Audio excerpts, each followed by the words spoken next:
Along with me, Dr. Sureen was the co-chair of the guideline group. She is also here. She will also like to give her comment. And we have a very strong 20 GTG member who had worked for almost 1.5 years to get to the guideline.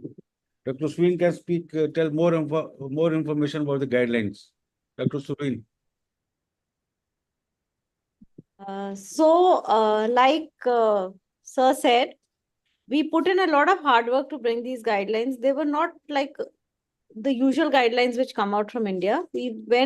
Our methodology was totally Eshrey way. About a few hundred hours were spent on meetings. We looked through each and every literature and left nothing out.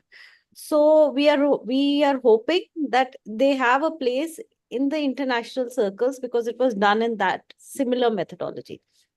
But yes, I would like to congratulate Anuradha from Chhattisgarh chapter. She has taken the lead, and Kalpana to join hands with the SIG Poor Ovarian Response and have this seminar, because this is something really needed for every IVF specialist. It's something which we face day in and day out, and we have to explain to the patient. So optimizing our results is very, very important.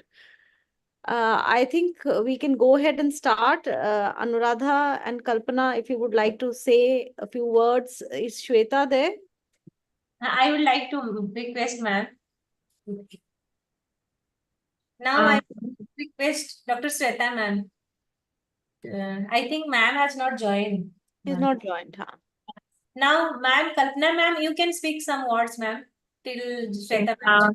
First of all, I would like to congratulate Dr. Anuradha for taking the initiative. And this program is being jointly hosted by IFS Bihar chapter and Chhattisgarh. And the topic chosen is extremely important for all the IFS practitioners, as said by Dr. Sureen ma'am. So without wasting much time, we should start with the scientific program.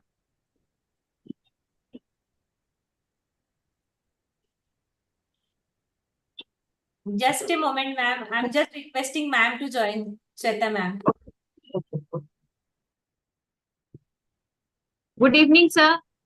How are you? Nice, sir. I'm fine, sir. Thank you, sir. Sir, we have sent invitation to you too for the conference. Patna. Yes, sir. Yes, sir. Okay. How's it going, Kalpana? All well? Yes, actually, it's organization takes lots of time. So just managing as per the demand. Somebody wants to come this date, this time. Yeah. So that rescheduling we are doing right now. As of more of the faculties is confirmed, only the time which suits them best that we are trying. And then, so it is going well as expected. Last year was also very good. And wish you all the best. And if you need any help from our side, let us know. Okay. Thank you, ma'am. Thank you. Hello, Dr. Anuradha. Hi, Dr. Ma'am, hello, ma'am. Sureen. Hello. Hi, Shweta. Hi. Ma'am, I'm requesting you to speak few words, ma'am. So, have we started the meeting? Yeah, we're on live. We're live. Yeah, we're live. Good evening, everyone. POR, I think, has been a very, very special, interest group for IFS, as always. And so this is a very great initiative between the SIG POR group with Chhattisgarh and Bihar chapter of IFS. I could see that there are great talks, and I hope that we can justify. I'll be coming back for the panel again. And from IFS, which I have always been telling, that we want to invite, number one, all the chapter secretaries who are, attached to this program today, please come for the midterm meeting. And invitation for our forthcoming Fertivision, which is in Ahmedabad, 6th, 7th, 8th of December. So I want, a lot of participation from youngsters and present your work, even if you have case reports, but, go ahead and present something, whether it's a poster or an oral presentation, and be a part of this Congress to make it a success. So I think over to the organizers, and we can start the meeting. Thank you, ma'am. Now I hand over to mic to Sunita, Dr. Sunita, to start the program. Thank you, Radha ma'am.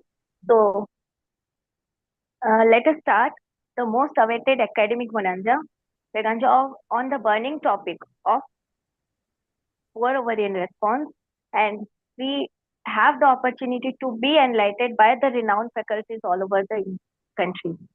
So let us start the first topic, classification and diagnosis of poor ovarian response, for which I would like to invite Dr. Renu Tanwar, Madam, as a speaker. She is Director, Professor and IVF Coordinator at IVF and Reproductive Biology Center at MAMC, New Delhi. She has organized many CMEs and conferences, and she was executive member of IFS 2022-24 and accredited with many presentations, faculty lectures, and she is joint secretary. I welcome you, ma'am. And to chair the session, I'd like to invite Dr. Jayesh S. Amin, sir. He is a secretary IFS Gujarat chapter. I welcome you, sir. And I'd like to invite Dr. Anuradha Tibrewal, ma'am. She is Secretary IFS Chhattisgarh chapter. I welcome you, ma'am. So, I request. Thank you, Sunita. Renu, ma'am. Thank you, ma'am. Welcome you, ma'am. Should I start, Anuradha? Yeah, ma'am. Yeah, ma'am. Yes, ma'am. Okay, sure. I'll share my slides. Yes, ma'am.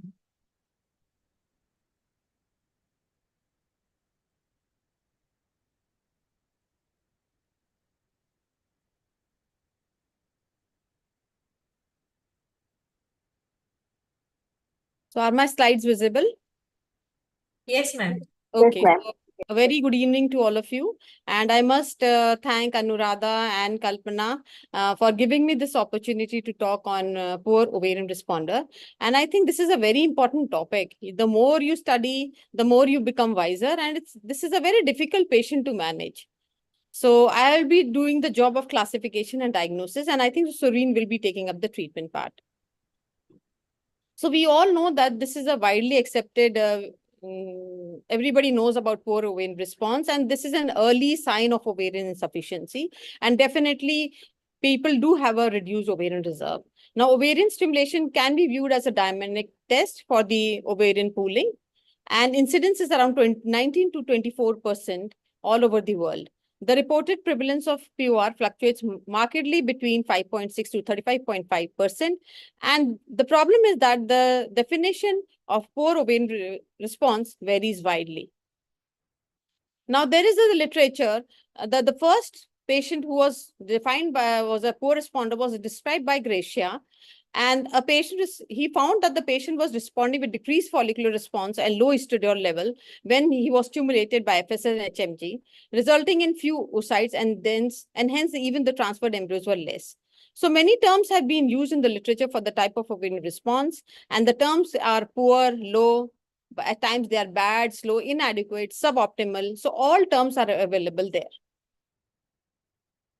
So evolving definition was that they thought the retrieval of fewer than 4 oocytes or the cycle cancellation following the development of less than 3 follicles in response to ovarian stimulation protocol of 225 international unit.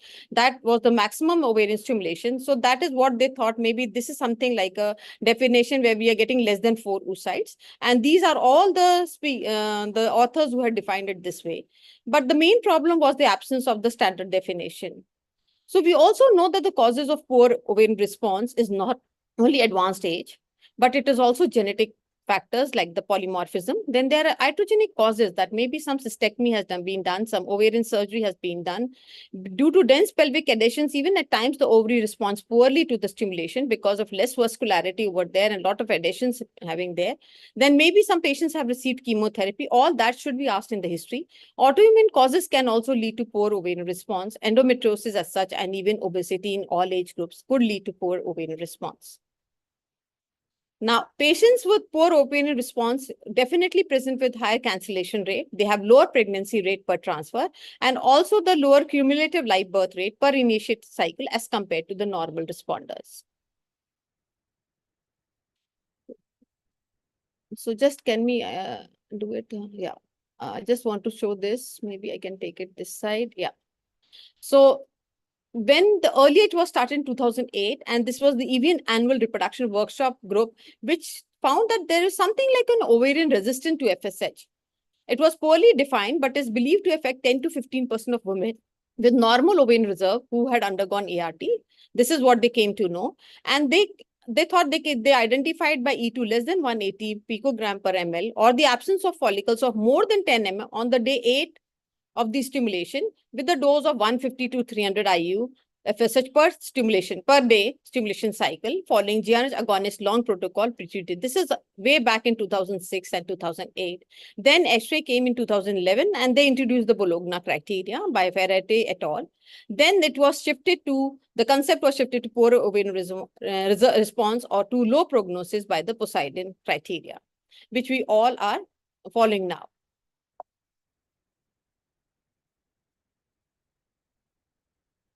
So the definition of Bologna criteria was given by the by the European Society of Human Reproduction and Embryology in 2011, and this was published as the criteria, Bologna criteria. This is by the Fertility et al. In 2011. And what did they found that any of the two, if they were present among the three, was labeled as Bologna criteria. They took advanced maternal age, that is more than 40 years of age, or a previous poor ovarian response that is less than 3 or equal to 3 oocyte with conventional stimulation, or an abnormal ovarian reserve biomarker, that is FSH less than 5 to 7, AMH less than 0.5 to 1.5. Or even if any of these were not present, but any 2 episodes of poor ovarian response after maximal stimulation was also taken into the criteria. So this is how they defined it. But there was a drawback with this Bologna criteria. That is why the Poseidon came in front. And the pitfalls was that they did not take the age-related embryo or blastocyst aneuploidy rate, which could dramatically change the prognosis in women that have the same oocyte yield. And even they did not consider the ovarian sensitivity to exogenous gonadotropin, which could be related to specific genetic profile. So that is why there were pitfall to this. And when we compare the predicted cumulative live birth rate after one complete ART cycle, just I'm showing a comparison between 30-year-old and 40 years old. This is how that the cumulative live birth is definitely good in cases of 30-year-old when there are 15 oocytes which have been collected. Whereas if there are less oocytes, definitely again the young has a more precedence as compared to the a woman who is 40 years old. This is the progressive decrease in the probability of the euploid embryos. As the age advances, you see that the euploid embryo also decreases. This is also seen. This is again a graph which is showing the % decrease in blastoid euploid probability from year to year. So as the woman advances, even the probability of a euploid embryo decreases. So the limitations were that it could not define like a hypo or suboptimal response. It failed to distinguish between alteration of oocyte quantity and those of quality as reflected by the ART outcome. And there were no recommendations for clinical decision-making, counseling, or management of POR patients was addressed by the Bologna criteria. So the Poseidon came in 2016 and it was clinically relevant criteria, and it wanted to shift the terminology of poor ovarian response to the concept of low prognosis patients.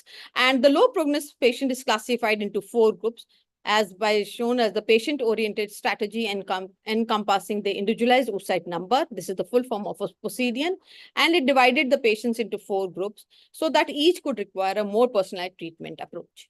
Now, this is the group which I am talking about. This is the group 1, which shows that the AMH, that the age is here is less than 35. Group 2 is more than 35 year. But the thing is that both these groups have the good reserve. The AMH is more than 1.2 and the FC is also more than 5.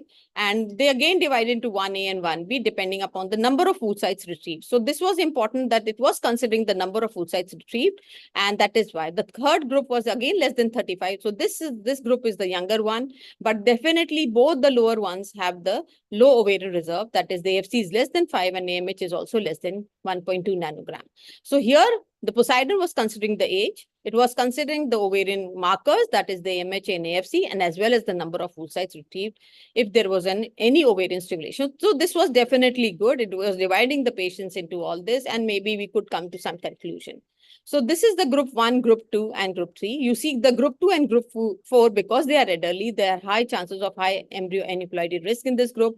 Group 1 and 3 are the younger patients and they have low embryo aneuploidy group. And definitely the 3 and 4, because they have low ovarian reserve, they have few embryos generated, and definitely they will have reduced cumulative live birth rate. So this is how it was decided. And I think people became wiser when they had started applying this Poseidon criteria.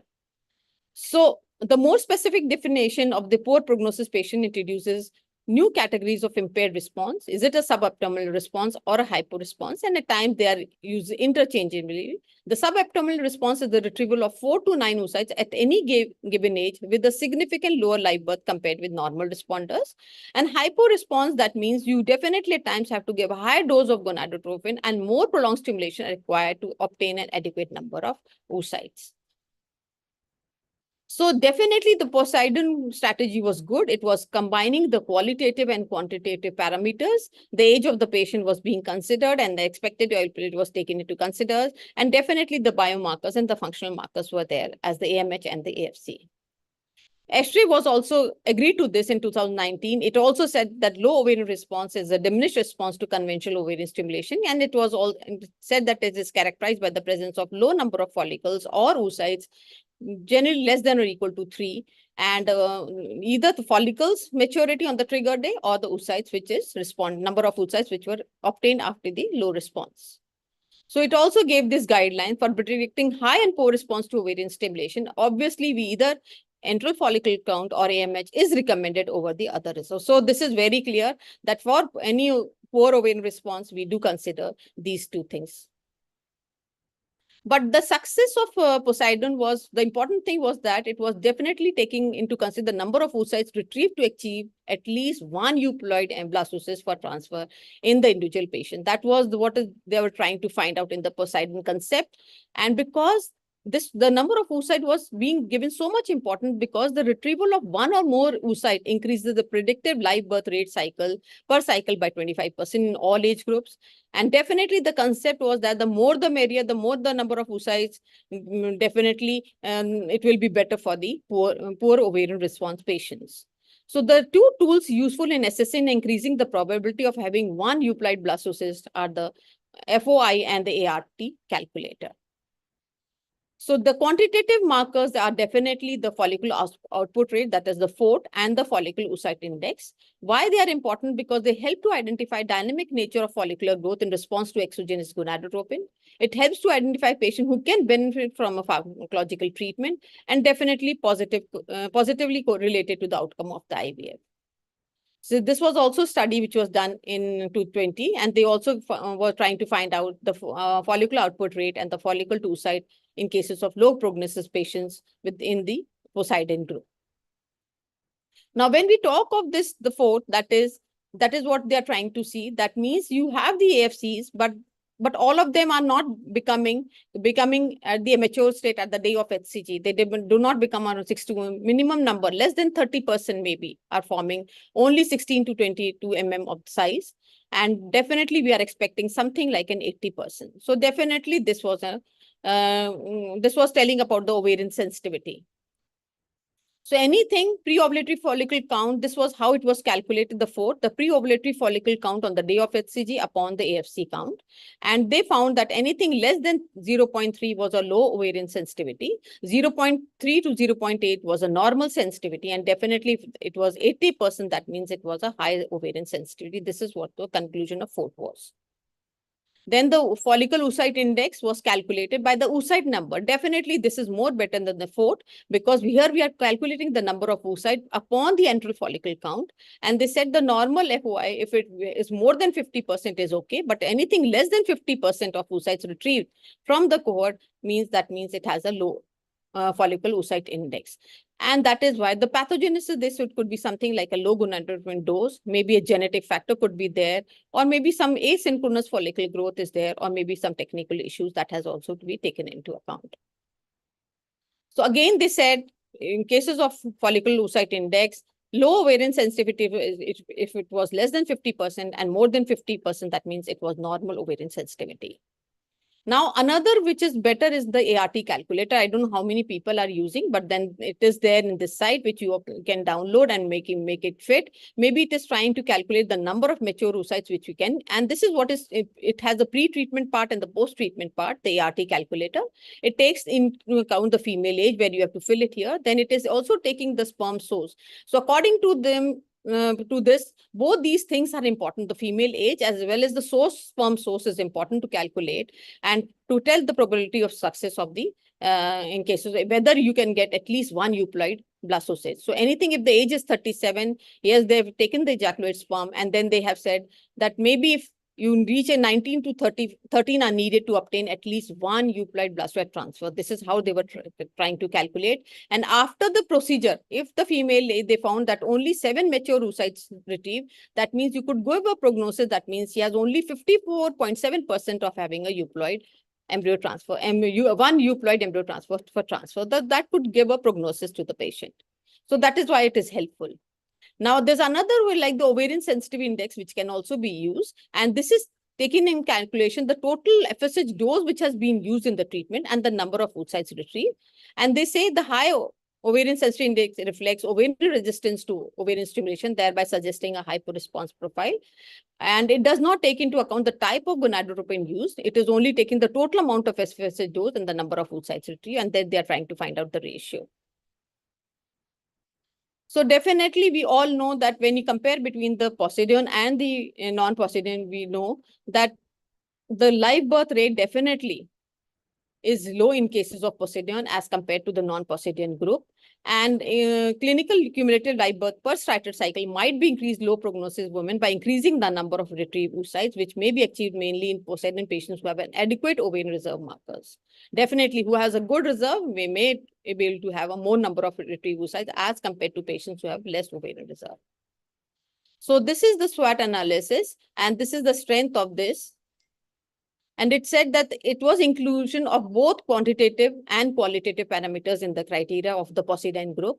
Better stratification of the low prognosis patient was there. More homogeneous subpopulation was taken into group. The weakness is the lack of clinical validation, interoperative variability for the AFC count, obviously. There is a lot of there. Some may be counting 8, some may be counting 5. There's a variability in AMH levels using manual assays. This was the weakness of the Poseidon criteria. And definitely, there are definitely the opportunity to conduct, we have to conduct more studies and evaluation of treatment modalities in different groups. Recommendations on management according to the clinical prognosis. And definitely, we have this ART calculator predicting the number of oocytes to obtain at least to have a 1 euploid blastocyst. And definitely, the cost effectiveness and all this is a threat. Can I my slides? Just a minute. Okay. So definitely the predictive criteria for the ovarian reserve testing, we have all come to this conclusion that ovarian reserve test is an indirect measure of the cohort of recruitable antral follicles present in the FSH window at the beginning of each menstrual cycle. The relationship between the test results and true ovarian reserve is unknown at times and is probably moderate or good for the quantitative aspect and low for the qualitative aspect. We all know that. Severe review analyzed the predictive value of single and combined tests performed in basal condition. Of all these tests, AFC and AMH are the best sensitivity and specific for predicting poor ovarian response. However, even the best ovarian reserve marker at the best cutoff values is associated with false positive rate of 10 to 20%, and we should also understand all this. So anywhere, if there is a high AMH or low AMH, always do an AFC count and just try to correlate whether the AMH is matching with the AFC count or not. Again, the poor ovarian response can be used as a surrogate marker. That is what it is, the predictive criteria. The previous ovarian response has to be taken as a surrogate marker. Problems related to this criteria can be present at 2 levels. The parameters used to identify a POR during treatment and the accuracy of the P. How accurate was the previous POR response to identify a patient with reduced ovarian risk? That was the problem with the previous ovarian response. And a single episode of POR to ovarian stimulation may be an occasional finding and could be absent in the subsequent cycle. That should be told to the patient whenever you are dealing with this, whenever you are swimming and giving a next cycle to them. And the reason for the variability in the number of recruited follicles and consequently in the number of retrieved oocyte is that the cohort of recruitable follicles indeed varies from cycle to cycle. So this is all these things you should talk to the patient whenever you're counseling a poor ovarian responder patient that this has happened in the previous cycle. Let us see what better we can do for the next cycle. Now, the newer tools which are now coming up, and this has been published in 2020, and they say definitely Poseidon criteria is there, but maybe we can employ some new tools or biomarkers like the microRNA analysis, and this may lead to more detailed profiling of poor POR patients. And study on microRNA profiling has highlighted the association between the microRNA 5P overexpression and POR. This has been seen, that studies have been done in 22 and they have found out this. Vast majority of these microRNA constitute regulators of cell cycle and granular cell apoptosis. And this is what they think that is appear to contribute to the POR phenotype, and this seems to be promising the microRNA analysis, and the field merits further investigation, and this could be a potential biomarker. Now, we all know there is an overlap between the pathophysiology and physiology of POR. So definitely the youngsters should be able to define that ovarian insufficiency due to advanced age is a physiological pathway, whereas POR and POI etiology does extend to some pathophysiological and molecular pattern. And we have to find out there should be an era of precision medicine, which we need to understand account to these differences. And maybe these microRNA may help us. We don't know. Let us see what our further things would be there. So to conclude, I just want to say that this is one of the most challenging tasks in reproductive medicine. There is extensive variation and heterogeneity evident in poor responders, and definitely each cycle of the patient, you should sit back and understand why this patient responded. Am I able to find out what was the cause in that previous cycle? And can I do a better job to the patient? We definitely want to delineate molecular pathway and understand the plethora of mechanism involved. Properly designed studies will clarify the best approach for this group of patients. A homogeneous population must be included based on a clear definition of PR response. And this is an important step forward to the identification of poor responder patients and to find the most effective strategy in their management. Thank you so much for your patient hearing. Thank you, ma'am. Thank you. It was a very nice and very beautiful, elaborate presentation on poor ovarian response. From the infantile stage from 2011 till date, you have updated a lot. Thank you, ma'am. Any questions? We can. Thank you, ma'am. It was very elaborative and very nice talk. Thank you so much. Thank you. Thank you, ma'am. We must get Dr. Renu for giving us insight. Dr. Renu was also part of this poor ovarian response guideline group. Yes, sir. Thank you so much for giving me that opportunity, sir. Thank you so much. Recommendation. I'm just going to read out the AMH and AFC are strongly recommended for initial assessment. Genetic polymorphism testing is not recommended for Yes, sir. POR. Routine immunological testing at baseline to predict POR is not recommended due to lack of evidence at the current time. Maybe in future we might have, this thing might change, but right now the immunological testing is not recommended due to lack of evidence. Once we get evidence, we might start doing more immunological testing. These are the 4 recommendations which we are given in our guideline. Sir, in which patient we should go for polymorphism testing? It will come, I think it will come in the discussion. When you have that unexpected poor ovarian response. So it will come in that. But what is our recommendation that polymorphism testing is not recommended? So we should not run after doing polymorphism. Polymorphism testing costs somewhere around 8,000 to 10,000 rupees. Yes, sir. And sir, no studies have been done till date. We don't know what polymorphism is existing, whether it is a serine kind of. I'm doing a study on this genetic material POR, and let's see what the results will come, sir. So Yeah, there's a lot of debate in these amino acids, which cycle. So nobody knows exactly what is there. The mostly which I've seen is serine kind of polymorphism has been seen the amino acid level. So let us see, sir, how the results will be there. Excuse me, madam. Any particular subgroup where we can get this testing done? Any age group, say for example, any age group in which we can offer these tests? Yeah, I think for the younger age group patients, where you have seen that the reserve is definitely good, but that she's not responding. That means she definitely has she has a suboptimal response. Definitely the reserve is good, but she's not responding. So maybe a genetic angle is there to that patient. Maybe in those patients, you will be wiser in finding out. Because if the patient is older, there is no point. She's already having a low reserve. There is no point in that. Maybe the younger group, you may be wiser in doing that with good ovarian reserve. Actually, Dr. Veronica, Yes, sir. one more publication is already accepted because we are doing a lot of polymorphism previous 2 years back. People are moved toward the monotherapy to mixed therapy today, right? So when you do mixed therapy, that means in younger group of the patient that Madam rightly say that. And what we have a observation that adding 75 IU/HMG is enough to cover the hypo response of the LH polymorphism, wherein LH is SER. Homozygous polymorphism is always required. If it is in LH, then required 75 IU/HMG.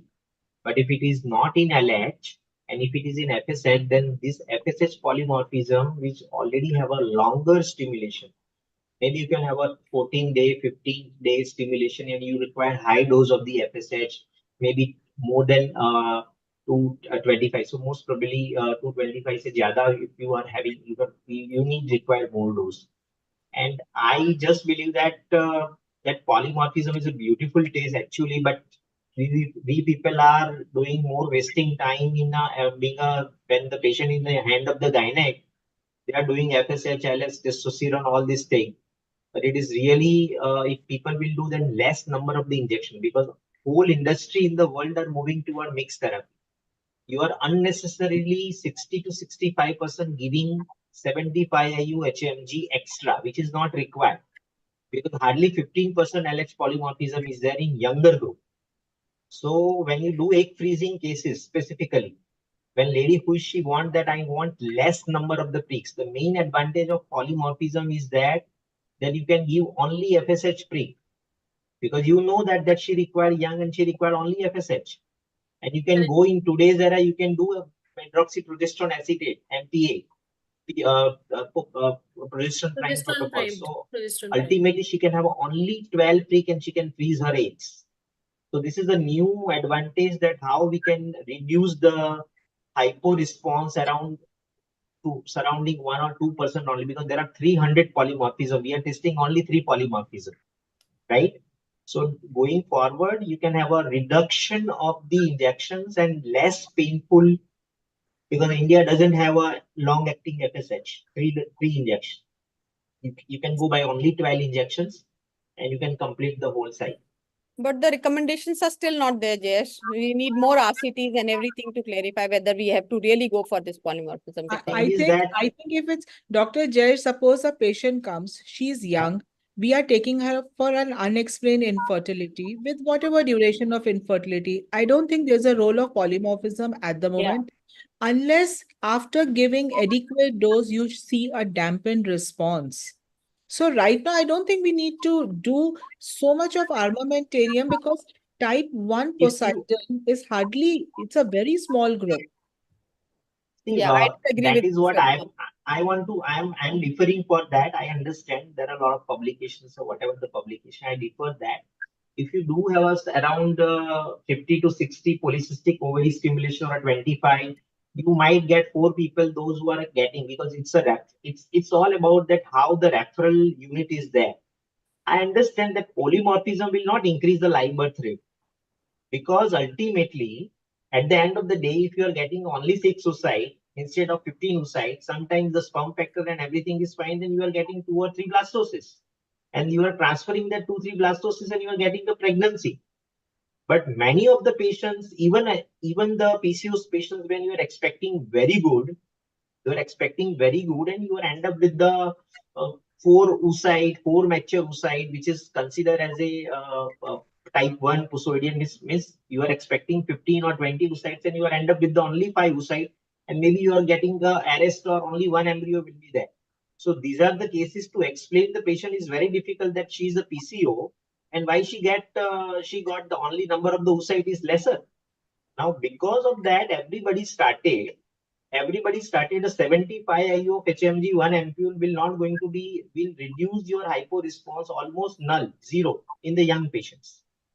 So I'm not saying that, I'm saying that in my practice, I'm adding 75 IU, 225 of recombinant FSH and I'm adding only 75 of HMG, which nullify my hypo response almost 0. So, you know, we Losing. published a case of PCO women, about 13 of them, and they were very difficult responders. The only observation we saw was they were highly androgenic and they were like late bloomers. And there was a small subset, despite having a PCO profile, they had a little higher FSH baseline level.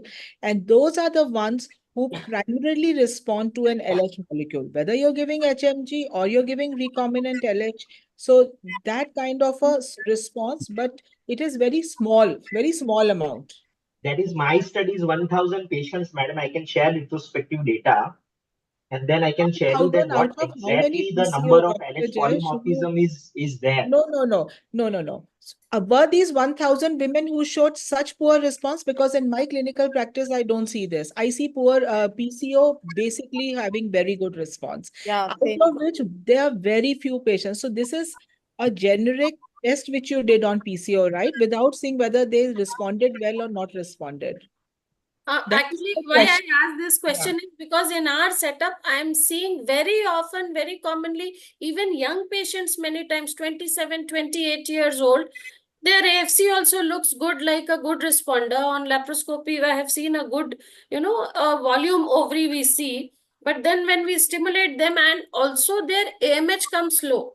These are the patients who respond less to either FSH if we start with FSH considering their age is less.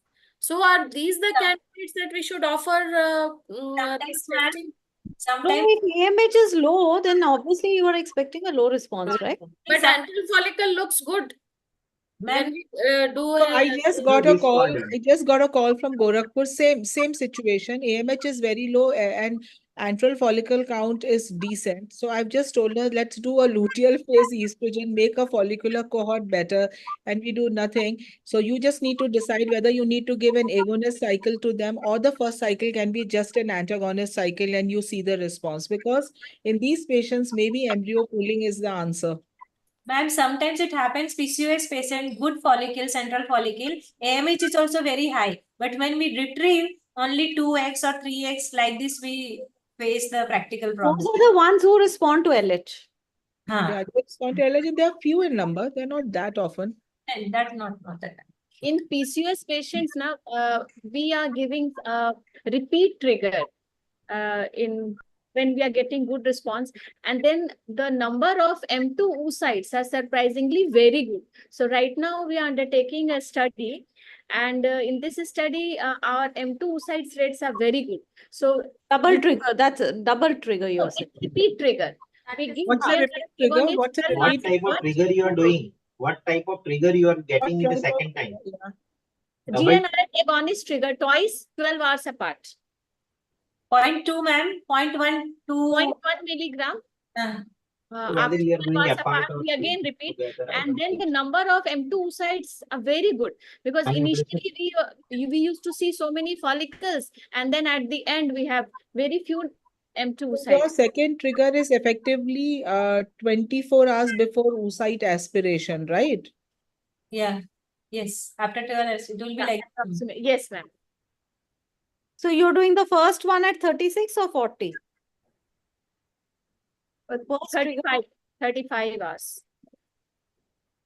Dr. Kalpana, what she is mentioning is this this type of protocol, we have still never used it, that we Yes. give a agonist trigger and after 12 hours give the second dose of agonist. Generally, either it is a dual trigger that you give agonist and SCGs together, or you give double trigger, you give agonist followed by SCG after 12 hours. 4 hours. 4 hours. That is what Double trigger we commonly practice, and in PCOS exclusively, where the response appears to be good, and we think that there could be OHSS as well. So here we are using, and in few patients, just study is going on. So in patients, we are getting good results. So I results think are quite once promising. you study completely, you must send it for publication. This is a Yes. new It type is of protocol. Because one of I our don't see so often so many immature oocytes. बुलाओ ना Few किसी को। patients only, very few patients. Hey, ma'am, I want to ask, you are giving 0.1, 0.1, 2 vials both the time, or 0.1 once, then 0.1 again? No, both times 12 hours apart, 0.1. First time we are giving 0.2 mg, ma'am, decapeptyl. And after 2 hours or 12 hours, we are repeating with single dose of 0.1 mg decapeptyl. And then we are giving 0.3 total. 0.1 total is 0.3 mg, but starting dose is 0.2 mg decapeptyl, and after 12 hours, we are going for single half 0.1 mg decapeptyl, and we are getting very good results. M2, ma'am, as ma'am Kalpana ma'am said. Okay. So at times what happens, the surge doesn't happen. This is what is happening. Actually, you're giving a repeat and which is trying to release more oocytes in the second surge. At times the surge doesn't work so the oocyte doesn't get released and you get more of empty follicles. This is what is happening. So when you give a second thing, it helps in releasing of the rest of the oocytes. That is what is happening actually. Madam, one more question. Actually, I tried downloading that ART calculator, but they are asking for some membership. I mean, is it I paid? don't know. My FNB student was doing it, but she never said there is anything. I never opened it, but my FNB student is opening and she said, ma'am, aram se you can calculate. Are they asking for membership? Yes, ma'am. I have tried, I think 3-4 times I have tried, madam. Acha, I'll get back to you definitely regarding this. So much, Let ma'am. me see how she never said me about the membership part. I'll get back to you. Please, ma'am. Okay, thank you.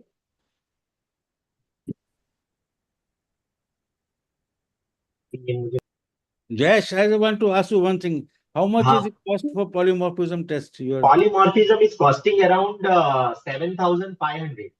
7,500. Which ones are you doing, Jayesh? Gene Explore is here in Ahmedabad. So No, which test in polymorphism are you doing? is FSH and LH polymorphism. So they will give you a report like that FSH, then ASN is FSH, or ASN SER, or SER. And LH also they are going to give you same thing. So you can find out that which type of, so you can also individualize the dose also. If the heterozygous, then you can increase like 225 or like that. And homozygous will be there, you can go by 300. And if the patient is very thin and lean, PCO patients, BMI is very low, and if the ASN, and LH is also ASN, then 200 IU FSH is enough for them. No, because Jayesh, there's so many controversies in this, which kind of amino acids we are doing. The still studies are going on. I was just asking him the price. Yes, There is additional cost to the patient. There's a lot of confusion there even is in no these benefit. tests. No confusion. You can just go through the Delphi consensus, which is published later, I think so, for the polymorphism. There is no confusion. Jayesh, have you done it on a general population and seen the incidence? Yes, I am basically what I am doing in the publication that I am going to show you, that I will forward you, that what we are doing, that whatever the PCOS patients and high normal responders, we are doing randomly to see the incidence of polymorphism in Indian populations. So if the AMH is more than 3.5 or surrounding 3.5 or more than that, then let's say how much LH polymorphism is there. Where? Right? So where if the LH polymorphism, what is the percentage of LH polymorphism? FSH polymorphism is very less. Okay. FSH homozygous polymorphism is less. How much have you found? Percentage of LH polymorphism is around 12 to 15% in my population. Okay. And FSH polymorphism is less than 5%. Homozygous. Homozygous. So hetero will be more. Here what I am doing, that we are adding, that's why one ampule of 75 HMG for all. To all, so it will cover all the population, that they will, that it will be no taste, and you can have a no hypo response at all. Okay.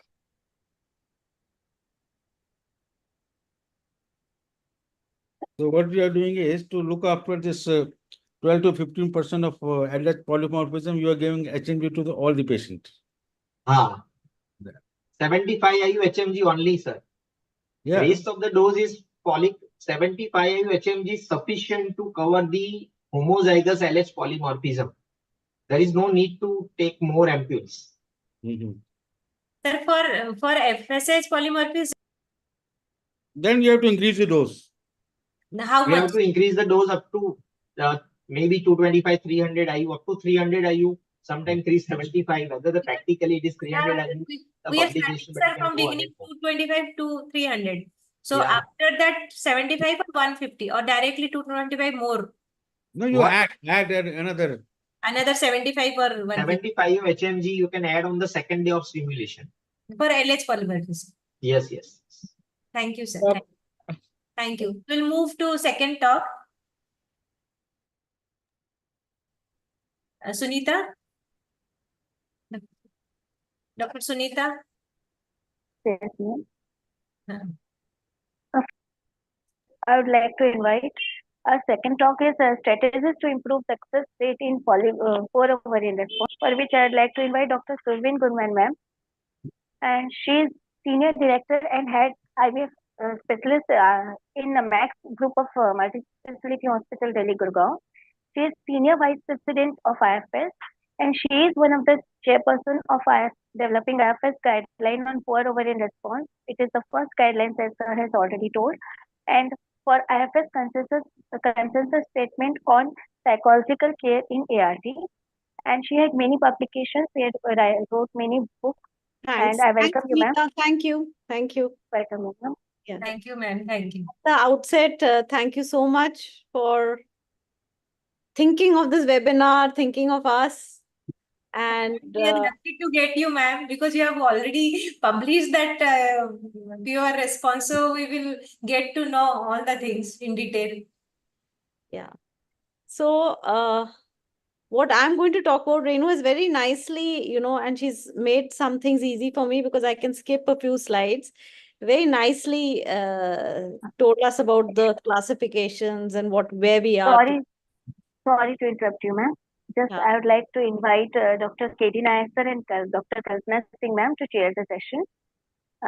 Yeah, Dr. K.D. Nayak sir is immediate past president, FS 22-24, and Dr. Kalpana Singh, ma'am, is secretary, IFS Bihar chapter. I welcome you, ma'am. I welcome you, sir.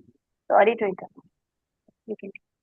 Okay, so strategies to improve the success in POR. We have spoken about poor responder and hyper responder. Now, this diagram very clearly shows what a hyper responder is, that you have many, many follicles, but the response is just 30% of the follicles are developing.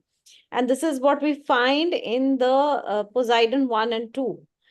And a poor response is also similar, but there is less number of follicles and less number. But in this less number, if all of them stimulate, it's an appropriate response. So that we must understand. If she has 5 and 5 have stimulated, she is an appropriate responder. She is actually not a poor responder because that was what she had. So I'm skipping these slides. There is one, we must understand one thing, that the etiology of poor response is basically from 4 basic things. One is either we have given a very low gonadotrophin or starting dose, or there are genetic or environmental factors, which we've just discussed, the genetic factors, the polymorphism, or asynchronous follicular growth, which is very, very common in an antagonist cycle. We lose out on half the follicles because the growth is asynchronous. And then technical issues involving trigger was not taken properly, or final oocyte maturation, or the oocyte pickup was not done properly at a proper pressure. So a quality marker is FORT. This she has already discussed, so I'm not going into it. I'm not going into how the concepts have changed. So management. Now, Poseidon 1 and 2 patients seem to benefit from a pharmacological intervention concerning ovarian stimulation protocol. Now, I'm coming on to our strategies of how can we make the response better. In 1 and 2, we can do it simply by changing our regimes. How do we practically implement it? Because I don't want to talk about non-practical things. Basically, it's the ART calculator. And this has already been discussed. I am not going to go on to it. But the first step in stimulation for POR is the most important parameter is to predict the chance of conceiving for all patients, including the poor prognosis ones.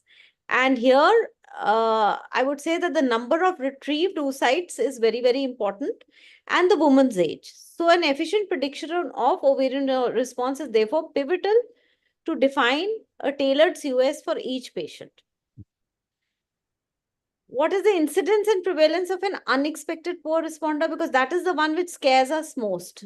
Now, ovarian hyporesponsiveness to gonadotropin stimulation remains an undervalued issue.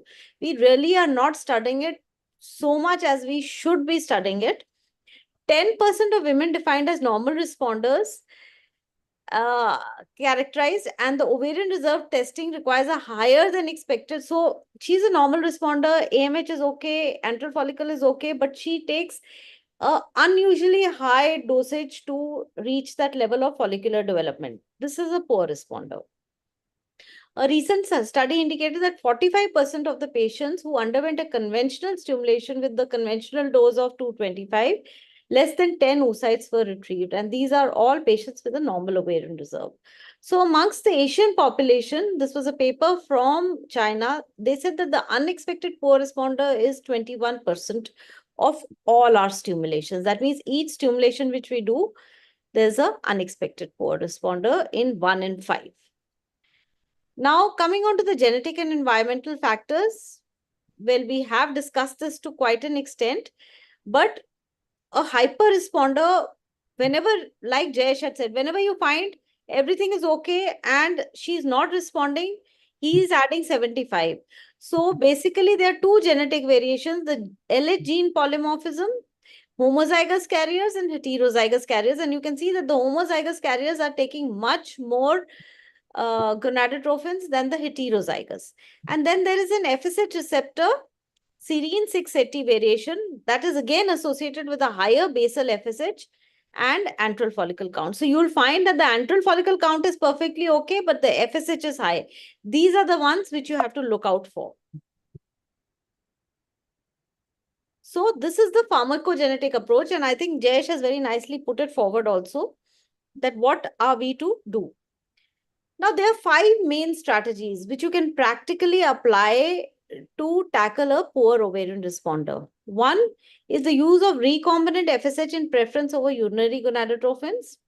Second, you can increase the dose of FSH. Third, you can use a recombinant LH or an HMG. Fourth, well, adjuvants like DHEAs, growth hormone, testosterone, again, some are query, some are being used. And then the dual stimulation, that is a combination of follicular and luteal. Like I always tell my patients that I cannot make 1 into 2 in the same cycle. I can do a 1 plus 1 and make it 2. So we can do 2 cycles and increase your eggs, but we cannot increase your eggs in the same cycle. So why the use of recombinant FSH? Because you know that what if you're giving 250, it is 250, whereas HMG has so much variability that if you're giving 250, it could be 200. It is definitely more potent in that manner. It is more reliable. And many studies have shown a significantly higher number of retrieved oocytes from a recombinant. Now, what about if you have an FSH polymorphism? What about increasing the FSH dose? This was a very nice study which came out very early when these polymorphisms were discovered. And what they found was that if it's a SIR, they divided into 3 groups. Group 1 was a SIR, group 2 was a SIR, and group 3 was a normal patient. So the dose given to one of the SIRs was 150 and the other was 225. And look at the difference in the peak estradiol levels. You find that the peak estradiol levels, when you give a higher dose in these polymorphisms, is equal to a normal patient. That means that the stimulation is coming out to be equal. Only thing is that, yes, they are taking 1.5 times the dose of what a normal patient is taking. Whereas if you use the dose of a normal patient, you see the stimulation is much poorer.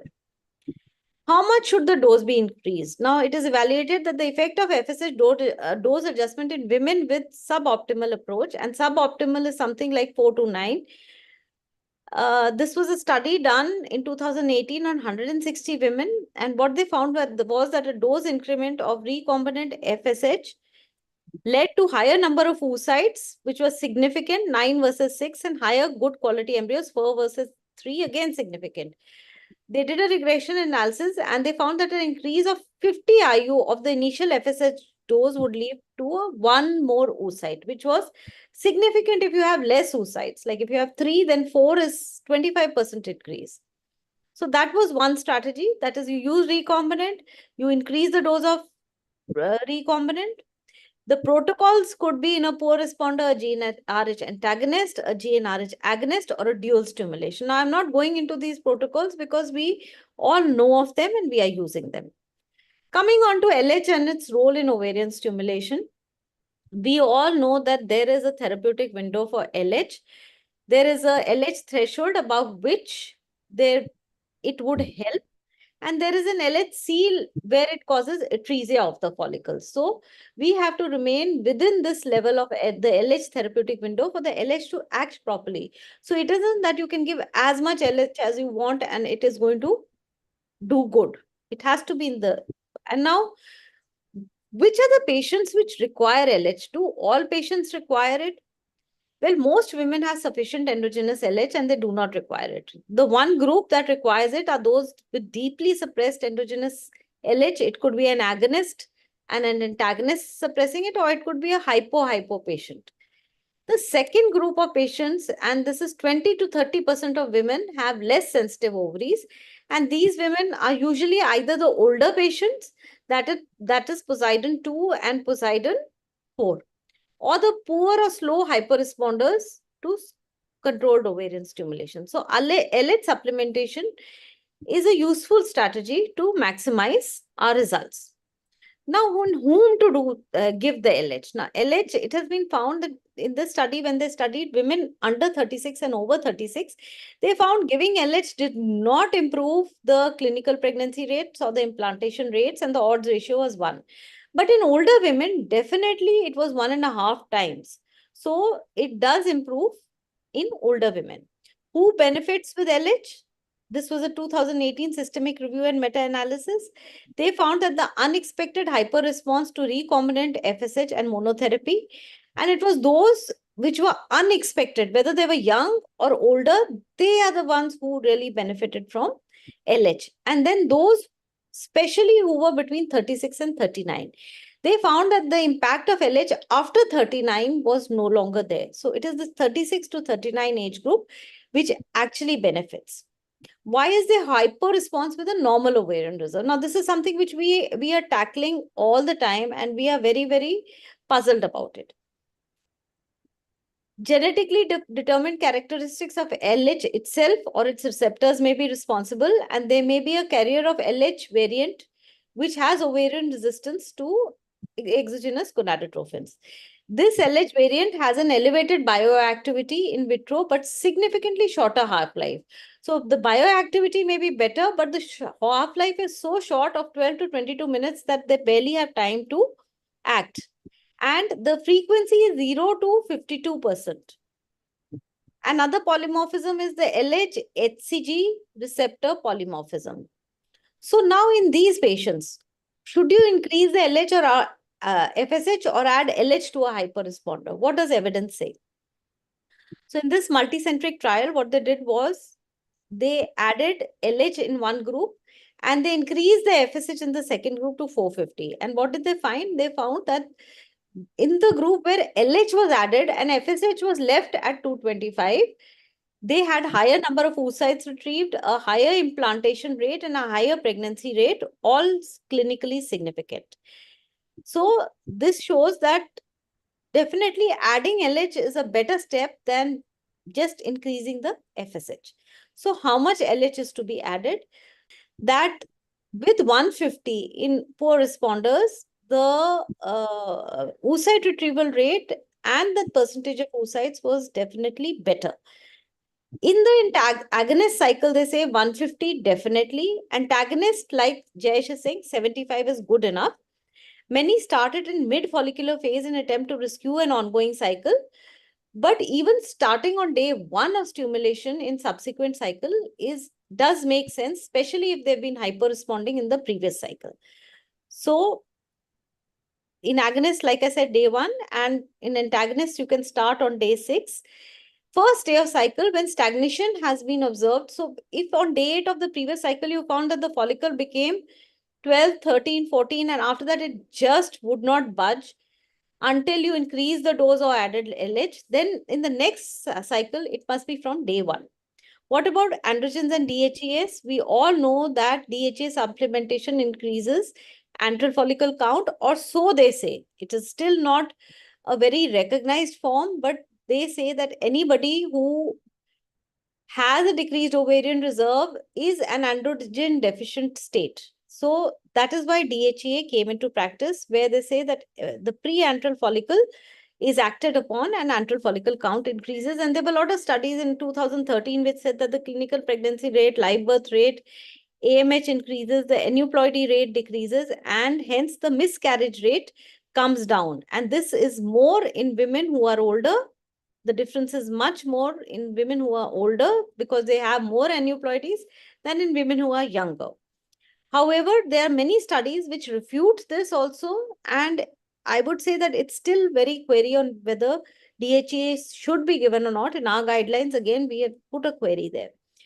But for those who started, they should, the first, what the effect seen is only at 2 months, whether it is a premature ovarian aging or a diminished ovarian reserve, and maximum effect is at 10 months or 6 to 10 months in diminished ovarian reserve. There has been conflicting evidence. Some say that the testosterone supplementation is good. Many have said, the meta-analysis has said that yes, it works. There are other 2 randomized controlled trials on DHEA which have said that it helps in an unexpected poor response. Coming on to growth hormone. Now, growth hormone, there are growth hormone receptors on the granulosa cell, theca cell, and luteal cells.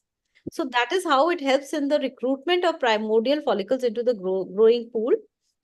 And it protects the antral follicles from undergoing atresia, increasing the sensitivity to gonadotrophins. And when you look at these, the meta-analysis which was done, there were more M2 oocytes after giving growth hormone, more fertilization, more number of embryos, better implantation, and better clinical pregnancy rate. In 2022, Pozzolino did a meta-analysis, and this is a very recent meta-analysis where he agreed with all this, that more M2s, more oocytes, but he said that they do not improve the live birth rate. Growth hormone has been given 4 to 12 IU or even 12 to 24 on alternate days. It is weight based. I in my practice do give growth hormone. And if she has been a poor responder in the previous cycle, I even start from day 1. But if I find a poor response around about day 6, I add it. Now, very important, one of the causes is discordant growth. Some follicles are big and some are small. So estrogen in the luteal phase does help in this. It prevents the premature rise of FSH and an early recruitment of follicles. Thus, there is no large follicle which you often find in a poor responder on day 2. And it also increases the cohort of early preantral follicles and improves the response to FSH by inducing FSH receptors on the granulosa cell. So what do? You give from day 22 to 20 till periods is what I do. I give Proginova twice a day, and then I start the stimulation on day 2. I carry on the Proginova till the period. Here they have also given an antagonist, and if you realize that there is also the role of antagonist in bringing down the FSH rise which may be occurring prematurely. So this is not relevant. So there are new concepts in ovarian stimulation. Earlier concept was the follicles can only be recruited on day 2. The new concept says that there are waves of folliculogenesis in all phases of cycle. You can do luteal, you can do follicular, you can do start anytime as long as you don't have a dominant follicle. And hence came the double ovarian stimulation and the random start. So you give the first ovarian stimulation like any other, then you give a GnRH agonist trigger because we want luteolysis. We do not want the HCG to be given, as it will, be a boost to the luteal this thing. So we give an agonist, and then the second COS is started after 4 days. There are papers which say they start immediately. There are papers which say that they give antagonist in the middle for 3 days and then start. Patients will normally experience a menstruation sometime in the second phase, but you don't have to wait for that. And you can start your this thing. Their second trigger. Now, in your second trigger, you have to be careful. If you give an agonist trigger, remember she's in the luteal phase. The LH is, the progesterone is raised and LH is suppressed. And this raised progesterone with a negative feedback may not make your agonist trigger act. So always in the second one, either give a combined or give a HCG. That is very important. Why duostim? Because it requires maximizing the exploitation of the ovarian reserve in a limited time. Most dropouts occur when you tell the patient, oh, I got only 1 egg or only 2 eggs. And then she'll ask you, is that good? And you have to say, no, that's not good. And the moment you say that's not good, she loses hope and she doesn't come back.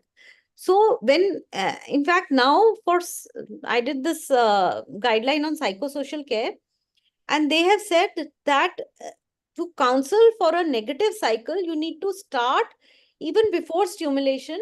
You have to tell her that she might require multiple cycles. That should be told to her right in the beginning. What is our approach these days? Patient comes, IVF kara lo.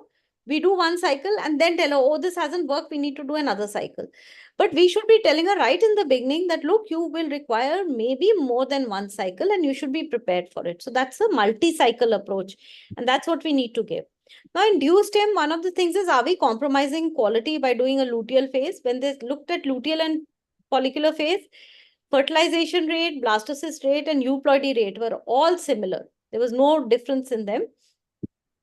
And it actually, when you do a dual stim, at least one euploid blastocyst increased from 42% to 65%. So you are increasing the chance of her getting one euploid blastocyst from 42% to 65% if you do a duostim. Now, duostim versus 2 consecutive cycles. This was a study which was done, and they found, this was a duostim study in 2023, and they found no benefit of duostim versus 2 consecutive antagonist cycles, other than the fact that it reduces the dropout rate. So if you feel that your patient is not motivated, then yes, duostim. But if she is motivated and she's going to come in the next cycle, then you can let her be for the next cycle. Now, this was a SWOT analysis done where they found that the strengths were higher number of oocytes in embryos obtained per ovarian cycle, more patients obtained competent blastocysts per ovarian cycle, and there was no difference between the competency of the oocytes. It gives you an opportunity to reduce the time. It is better tolerated for patients because they are still motivated and hence decreases the dropout rate. But there are higher number of stimulations which are cancelled in a luteal phase stimulation. There is no RCT so far or cost-effective analysis. You have to freeze all the first cycle ones, applied only to poor prognosis patients. Threats are the cost effectiveness is still not known because you're using so many gonadotrophins. And there have been very few biological studies on this. And hence, it requires a RCT because it is actually exploiting an anovulatory wave of follicles. These follicles would never have ovulated, but we are making them ovulate. And a thorough biological and clinical investigation needs to be done before we actually put it in place. And hence, ESHRE guidelines 2019 have said that double stimulation could be considered only in urgent fertility preservation, like in oncos fertility cases. And it should not be used in context unless there is a clinical research trial going on. Then lastly, IVF to IUI. When do we think of this? IUI versus IVF in poor response. So IVF conversion to IUI. Now we must be very clear which are the patients, what is the prognosis. So ovum pickup for IVF patients. So this was a study where they did IVF with poor response and they converted to IUI, 44 versus 41 patients. Pregnancy rates were comparable in both the groups. And this means that IVF conversion to IUI in poor responders is suitable even in doing IUI. But when you do a subgroup analysis, there are a lot of things you have to look at. Again, this was a retrospective study. IVF to IUI was 12% clinical pregnancy rate. Only IVF was 7% and IUI was 12%. So just IUI right in the beginning offers the same pregnancy rate to a very poor responder as IVF to IUI does. So let's see, how does converted IUI differ from planned IUI? So clinical pregnancy rate in converted is 14% and 17% in the planned one.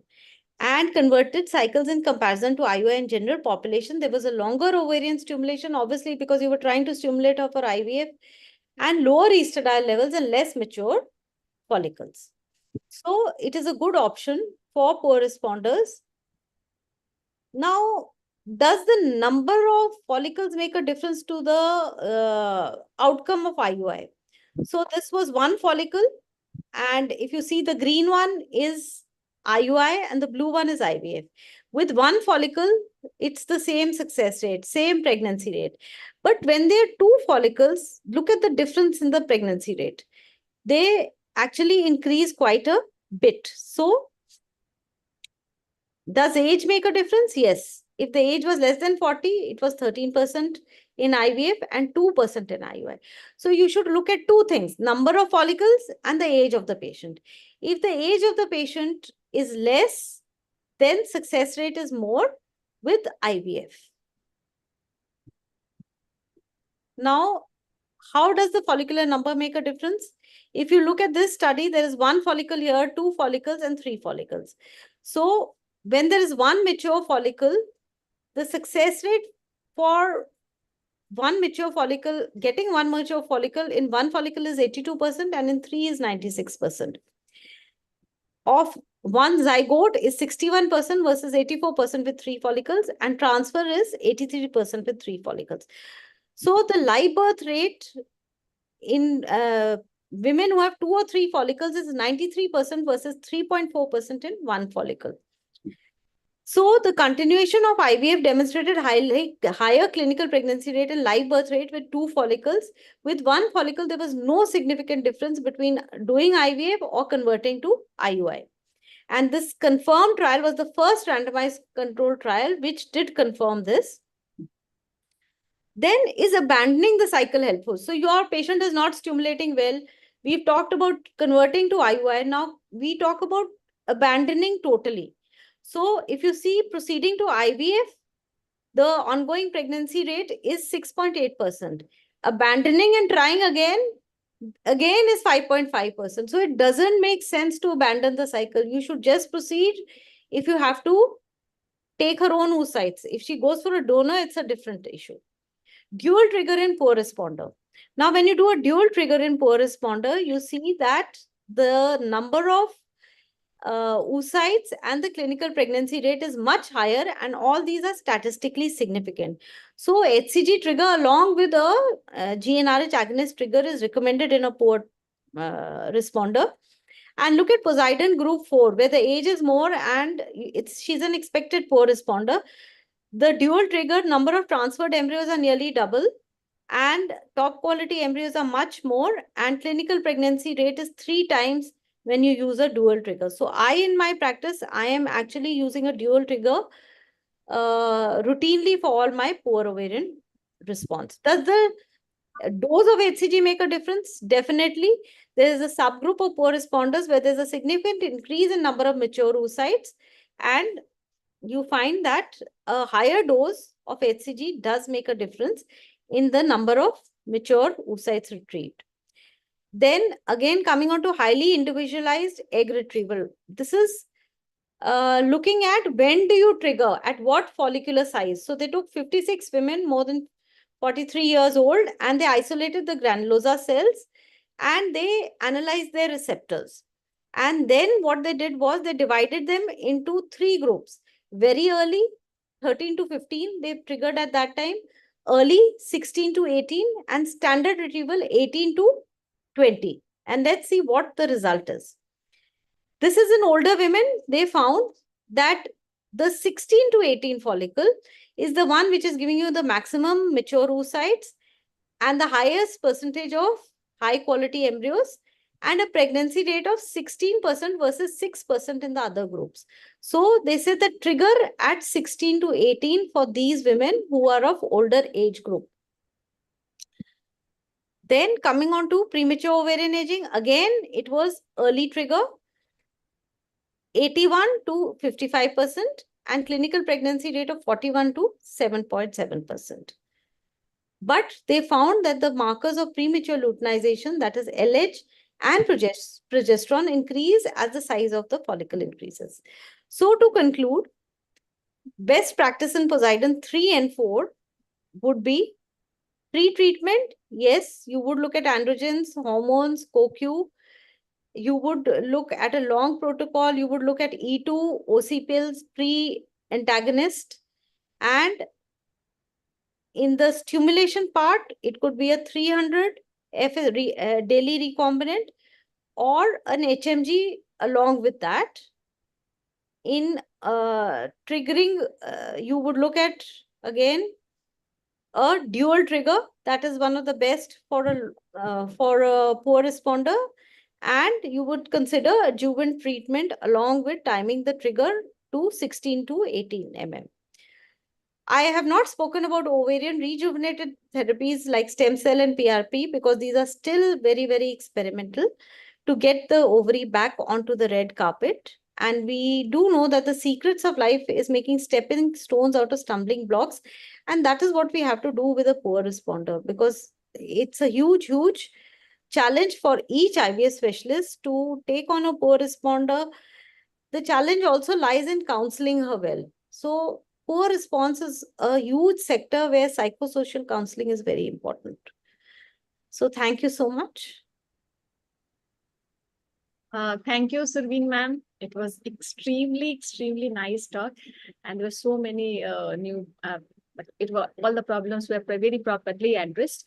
I just wanted to know one thing. You have addressed almost so many things very nicely, clearly.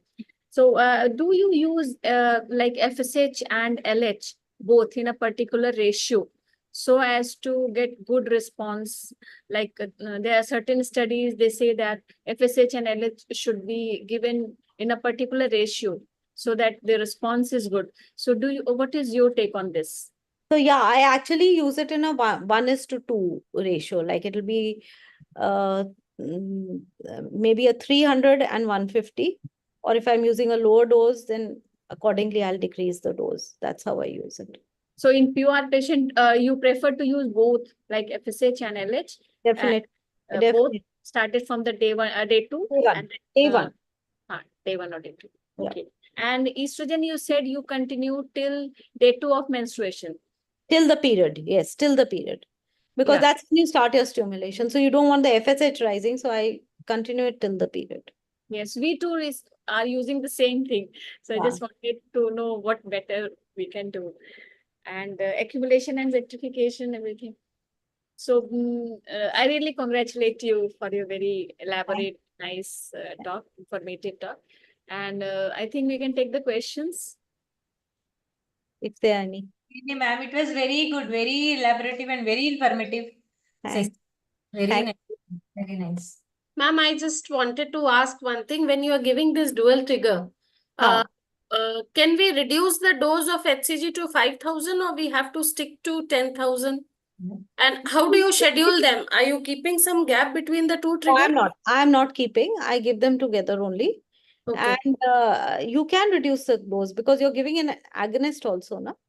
So you can reduce the dose. And so the recommendation for dual stimulation is only in fertility preservation for cancer patients? Okay, No, not at all. See, I just told you that we need to counsel them on multi-cycle approach.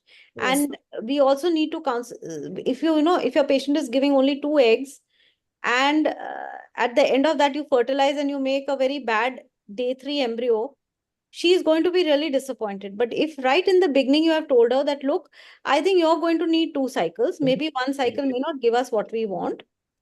You see the difference in the patient. She'll say, yes, I'm ready. You said, no, we are going to do another cycle because that's her hope. So she'll immediately go on to it. The moment you tell her that this is what has happened, she'll say, but you had said, no, we'll do another cycle right after this. So let's do it. So it's actually a lifesaver for her. That, you're not telling her, okay, now you go on to donor or I'll do the ET and most probably you're not going to get pregnant. Yes. It's all about counseling, I feel. If you spend time in counseling and telling them right in the beginning. No, they do agree. They do agree. My only very this thing easily. is we can continue 4 days after. That is what we have been doing here. So हम continue कर सकते हैं उसको. Yeah. So I do it for poor responders. I'm doing it. And sometimes what happens is that they look so tired that I ask them, do you need a 10-day gap and we can start after that? I give them that gap also. Ma'am, any particular criteria for deciding when to convert this? Like in the last option, you mentioned that in some of the patients, we can convert IVF into IUI. So any particular criteria that we use? So Because we'll have I to use counsel one the follicle. patient also I accordingly. use one follicle as a criteria. If I have two, I will go for IVF. Go for I'm it. very clear about that. Right, right. And of course, Hello. Good. okay. Yeah. Good evening, Survin madam. Actually, I have a question. So Yeah. when you get in the middle of the cycle, suppose on day 5, day 6, you find a quart of follicles who are actually not growing, but only one quart is growing, another is not growing. So in such situations, are you using that LH, Yes. recombinant LH, and all Yes. to give a push? I am using recombinant LH. I am also using HMG because I use both. LH is sometimes very expensive for the patient, especially those where follicles are not growing. They are going to take a lot of gonadotrophins. And Yeah. so many gonadotrophins have already spent so much. So these are the patients where LH is going to work for you. It is definitely going to work for you. Yeah. So any suggestion for patients like endometriosis and all? In such situations, we see that the response is very slow, the growth is very slow. So in such situations, whether LH will work? I don't find the endometriosis response slow. I find they are good. Especially chocolate cyst cases, madam, I have seen. Those who are having small chocolate cyst and all. I find that they grow well. That's what I don't, in fact, they yield well. I don't find them growing But slow. some cases I felt like that. So I am have asking with especially. used an LH for normal ovarian reserve endometriosis. No, not at all. If she's a poor responder, in any case, I'm using it. Yeah, okay. If That. it's a normal responder, then I don't use it. Definitely. If it's not responding well, that is poor Yeah. responder. That's a hypo responder. That means some have responded, Yeah. some haven't. Then LH is required in any case, irrespective of whether endometriosis is there or not there. Okay. Yeah. Okay, ma'am. Thank you.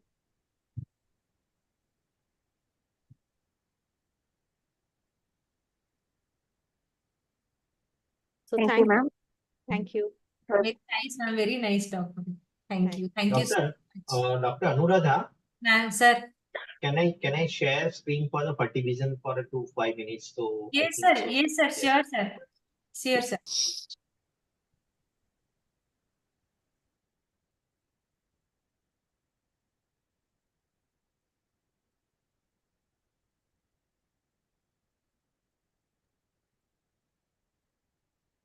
So good evening to all.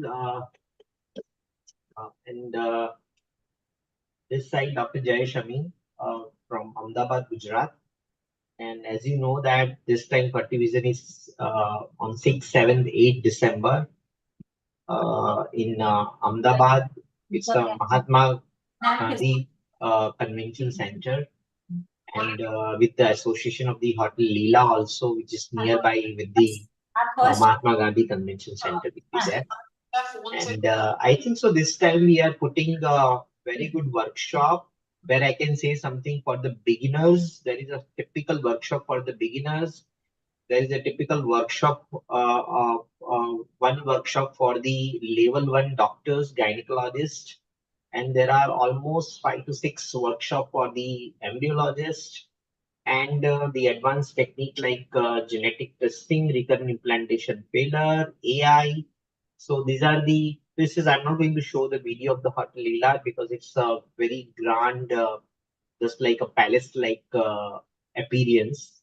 And infinity swimming pool is there, and it's very gorgeous. The property which is situated in the surrounding very green, lush area of the Gandhinagar will be there. So I want to say and introduce, this is our workshop. So these are the workshop. You can say something optimizing practice in level 1 ART clinicians. So this is for the level 1 that I want to show you. Always sonography is there. That means seeing beyond the surface, and OPO and ETs, those who learn about this, some practical tips, technical tips. It will be on the simulators and workshop on the cryobiology. Another is selecting a Superman for a male infertility, AI assisted fertility, and deep dive into genetics. And this is a very wonderful that I like always for those who are really experienced and they want to improve their results by setting and controlling an IVF laboratory to maximize the results. These are our 10 international faculties. We are much more around. I think so. It was confirmed by Dr. Pankaj Talwar and Dr. Sweta that we are much more. I think so. We confirmed around another 8 to 10. So we are going to be running around 20 international faculties. And look at the human Fatemi, the attraction. I think so. Crowd puller, I can say. Dr. Human Fatemi, Dr. Christopher Blockhill, and Matthew Rock, Joan Velasco, Mukri, and our own Dr. Shez Sunkara. And let me tell you, Dr. Sergio is going to be speak on her own research on the recent publications on the trained toward the natural cycle transfer and modified stimulated side. So this is what about the very good crowd puller international faculties will be there. We are having a lot of tour surrounding conference to maintain the discipline that after conference or pre-conference, we can have a Statue of Unity, which is 1.5 hours just away from the Ahmedabad, and it was something like bigger than the Statue of Liberty. So I like to say something about is a one-time see the place that how the place is so beautiful there. So this is not about the Statue of Unity. These are the all the international faculties, and I would like to request specifically Bihar Indian Fertility Society that invite more and more delegates and more younger people can come. And this time we want to change something, our Indian conference scenario by sitting inside the conference and hearing our stalwarts and initial faculties. So thank you so much for giving me time, Dr. Anuradha. Thank you, sir. And I heartily invite to all Bihar people at my place, Gujarat. And our food is very delicious, so please come. And we are just waiting for the Fertivision 2024 in Ahmedabad. Thank you so much. Thank you, sir. Thank you, sir. Chhattisgarh people will come, sir. I'm trying to bring more people. Yeah.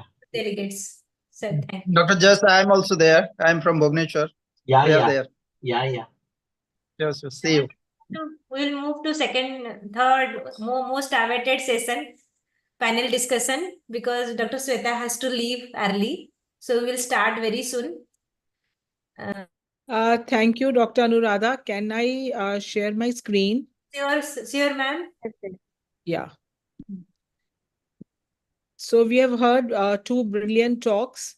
We heard a lot about polymorphisms, how to go about it, and then, of course, our invitation to Fertivision. So we expect good response. I extend greetings, me, Dr. Shweta, and from Dr. Ankita. I want to call my expert panel, Dr. Neeraj Pehlajani, Dr. Veronica, Dr. Narahari Agasti, Dr. Prashant Nayak, Dr.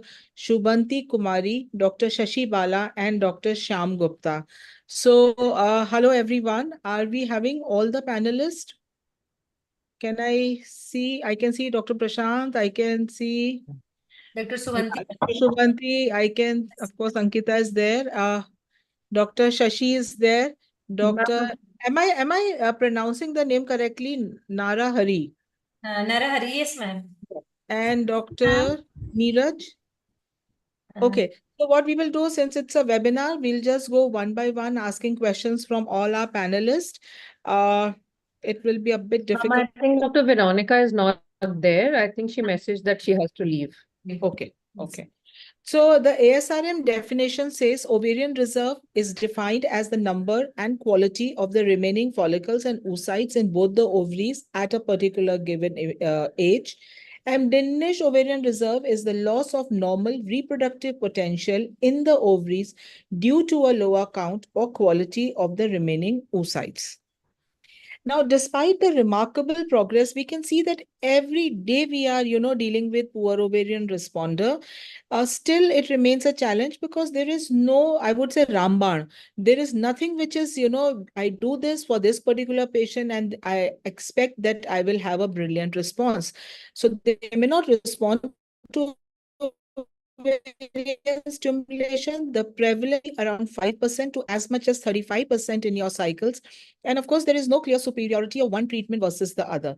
Now, if we look at, earlier definition, less than or equal to 3 oocytes was called poor ovarian response. But in Poseidon group, you will see that even up to 9 oocytes is called suboptimal response. And more than 20 was called high ovarian response. So what do we do? So let's start that from Dr. Neeraj, that when you are doing an ART cycle, so we are restricting our discussion to ART, how will you predict that what is the ovarian response, what you are expecting in a patient? Is Dr. Neeraj there? Madam, she has messaged that she's not able to unmute herself. Okay. Oh, she's not So, able to? if host If can... Dr. Narahari can... Yes, ma'am. Good evening. Yes, hello. I am very much thankful to... Yeah, ma'am. Am I audible? Yes, you are audible. Yes, ma'am. Good evening and my namaskar to everyone. It's my honor that my younger brother Anuradha has given this opportunity to be a part of this beautiful, fantastic webinar, and I am listening very patiently from the beginning because, ma'am, yesterday I had given that I am a infertility specialist, but I am not IVF specialist.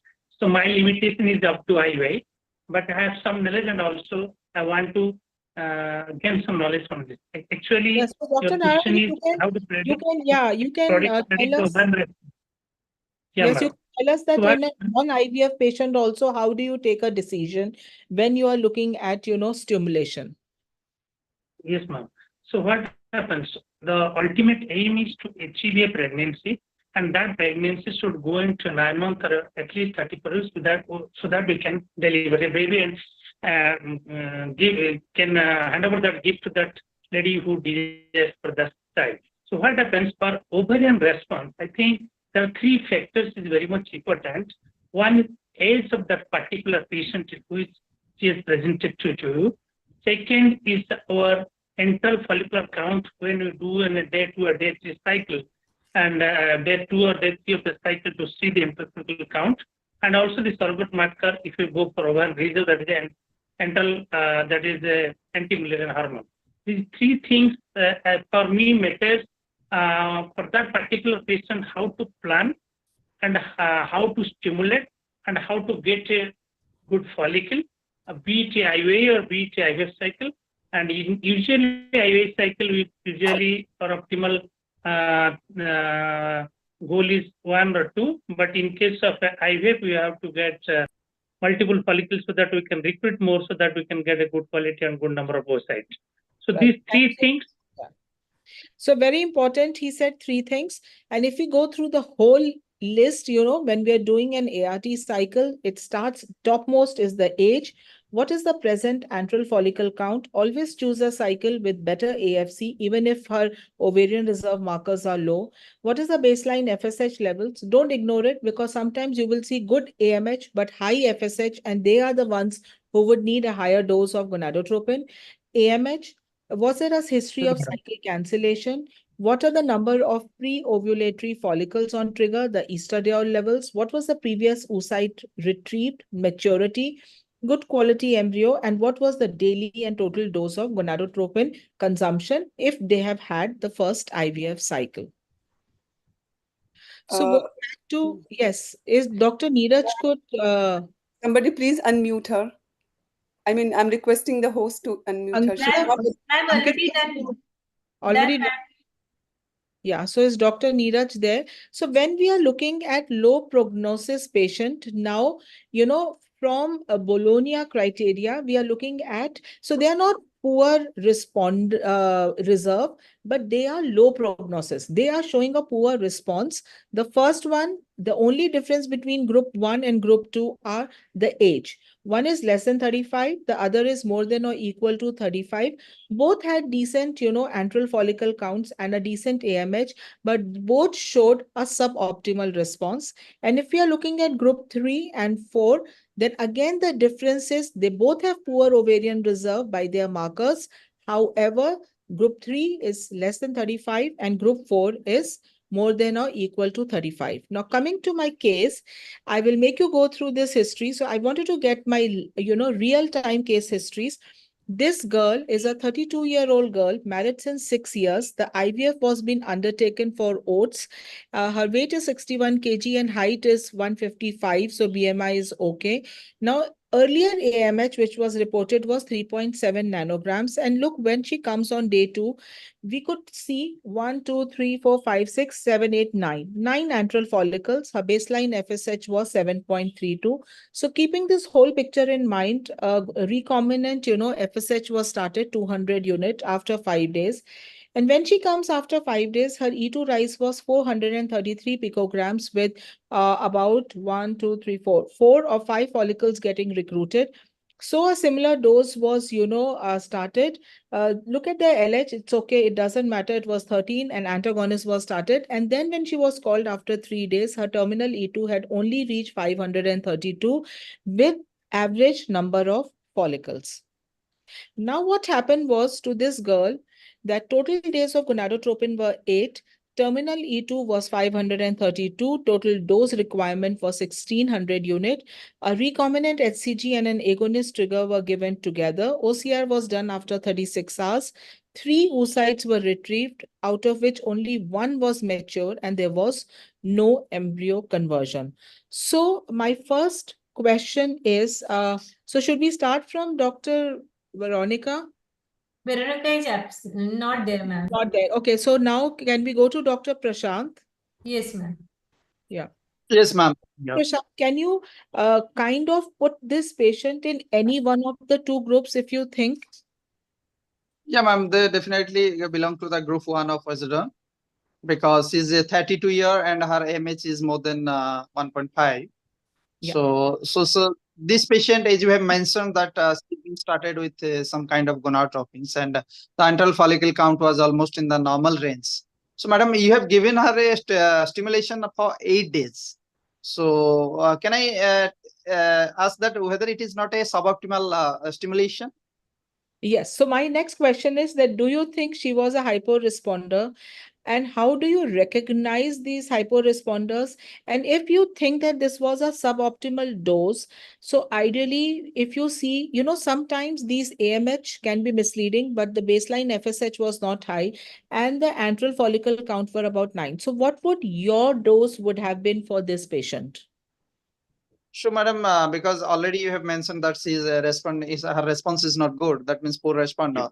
So initially, in such situations, what usually I practice that from beginning, I usually start at least 300 to 450 units of gonadotropin, especially a combination of HMG and recombinant FSH. So after 5 or 6 days of injectables, usually I do the ultrasound.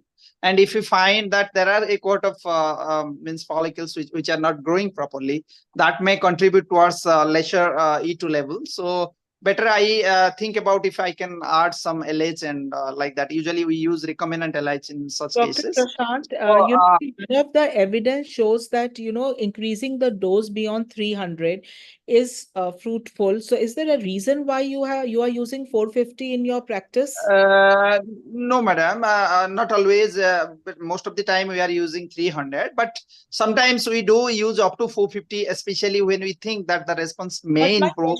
Although Yes. But my question is, see, look at the age, look at the antral follicle count, and look at her FSH and AMH. So do you think you would have still started with 300? Because see, we did not know that she's going to show a hyper response. But madam, after 5 to 6 days of stimulation, if we find that the growth is not proper or the incoherent, means all are not growing properly. So in such situations, we might think of some alternatives like giving a recombinant LH or reducing the amount of HMG or even recombinant FSH, we can add LH to that. So even if we go up to total dose of 300, and instead of keeping the stimulation threshold up to 8 days, if all the follicles are not matured enough, we can wait for 2 more days, I guess. In such situations, what we do on the day of trigger, when we are planning the trigger, if I find the estrogen level is lesser in comparison to that of the number of follicles, in such situations, I always wait for another day and continue the same dose of stimulation. And again, I find most of the cases, definitely the E2 level increases. And in such situations, we might get some more number of M2 sites.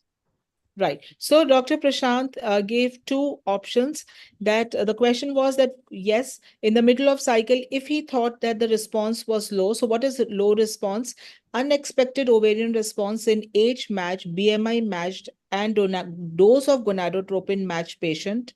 There is an initial slow response to FSH stimulation, but if you see in this patient that after 5 days of drug, the E2 had risen fairly well, which was in the range of 400s. There was a concerning estradiol rise, but not in the middle of stimulation, but at the terminal level. And it is more so retrospectively diagnosed. But this patient, of course, was not given a higher dose than the expected. But what Dr. Prashant said, two things. One, continuing the stimulation for one more day and possibly adding, LH in the middle of the cycle could have rescued. Now, Dr. Shubhanti, I wanted to ask you that when you are stimulating your patients and you get this kind of a scenario, do you look at, what is the follicle output rate, or now more recently, what is the follicle to oocyte index? Now, in this patient, as compared to antral follicles, we had less, follicular growth. I would say, okay, 5 or 6, but less number of oocytes as compared to, what was expected. Yes, ma'am. Actually, her AMH and her AFC, they both are not correlated. Exactly, yes. Actually, her AMH is 3.7. It is on higher side. Actually, higher than we can think that 3.5, the AMH up to 3.5, they are normal responders. But her AMH is 3.7 and AFC is almost 3. It was around 6, 8 and 7, 9. Yeah. Yes, it should have been more. Yes, so there could have been a technical error in measurement of AMH. I Error in while taking the AFC. And also, ma'am, her basic LH is 7.07. Basically, when we start for stimulation, generally LH level should be around 2 or 3. Because we can think that if there is a technical error in taking the AFC, she could have been a case of PCO patient, according to her AMH on the higher side. So we should have gone for priming, and then after priming, we could have gone for startup of stimulation. So normally what happens is when these patients come for first IVF cycle, you do not expect anything going wrong. Yes. This is a more of a retrospective diagnosis that once you have started the stimulation, because we did a study on delta LH and we did not see a difference whether LH level or rise was making, but very valuable point. Dr. Shubhanti said that reevaluating AMH, see when was the AMH done? Maybe it was done 1 year back, something has happened. Definitely AFC was not showing a PCO pattern. So she said re-evaluating the diagnosis when you deal with this kind of discrepancy is very important, rather than labeling her as hypo-response, right? We could have re-evaluated the patient before starting the Yes. So now this patient decides to go for second stimulation. So my question to Dr. Shashibala is, well, what will be your diagnosis?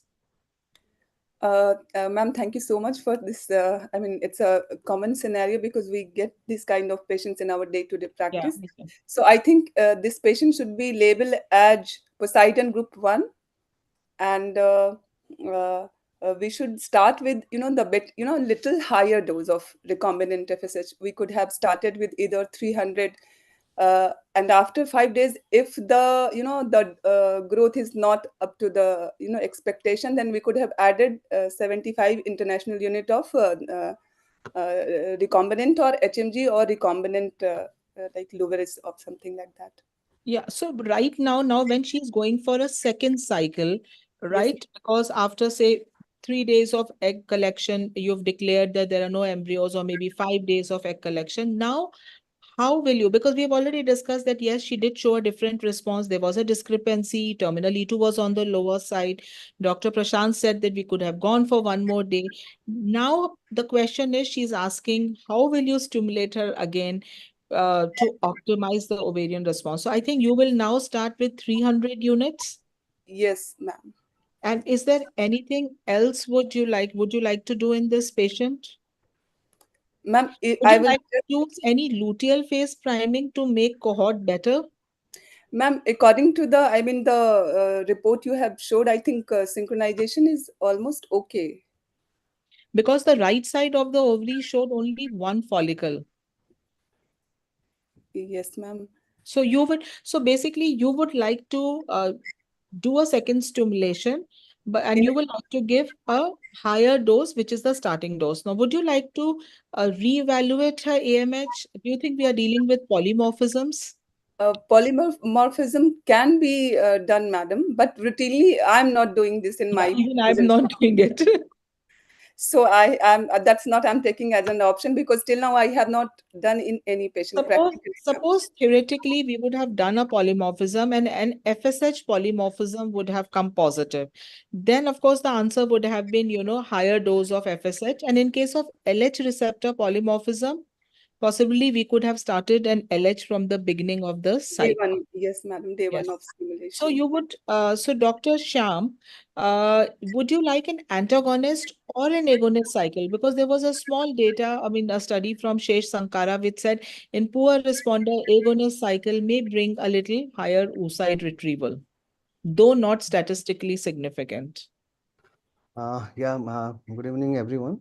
Thanks everybody to give me this opportunity to discuss my understanding on this topic. So, ma'am, as I see these all the, the stimulation seat and all, two, three things I need to understand because AMH and AFC is not correlating at all.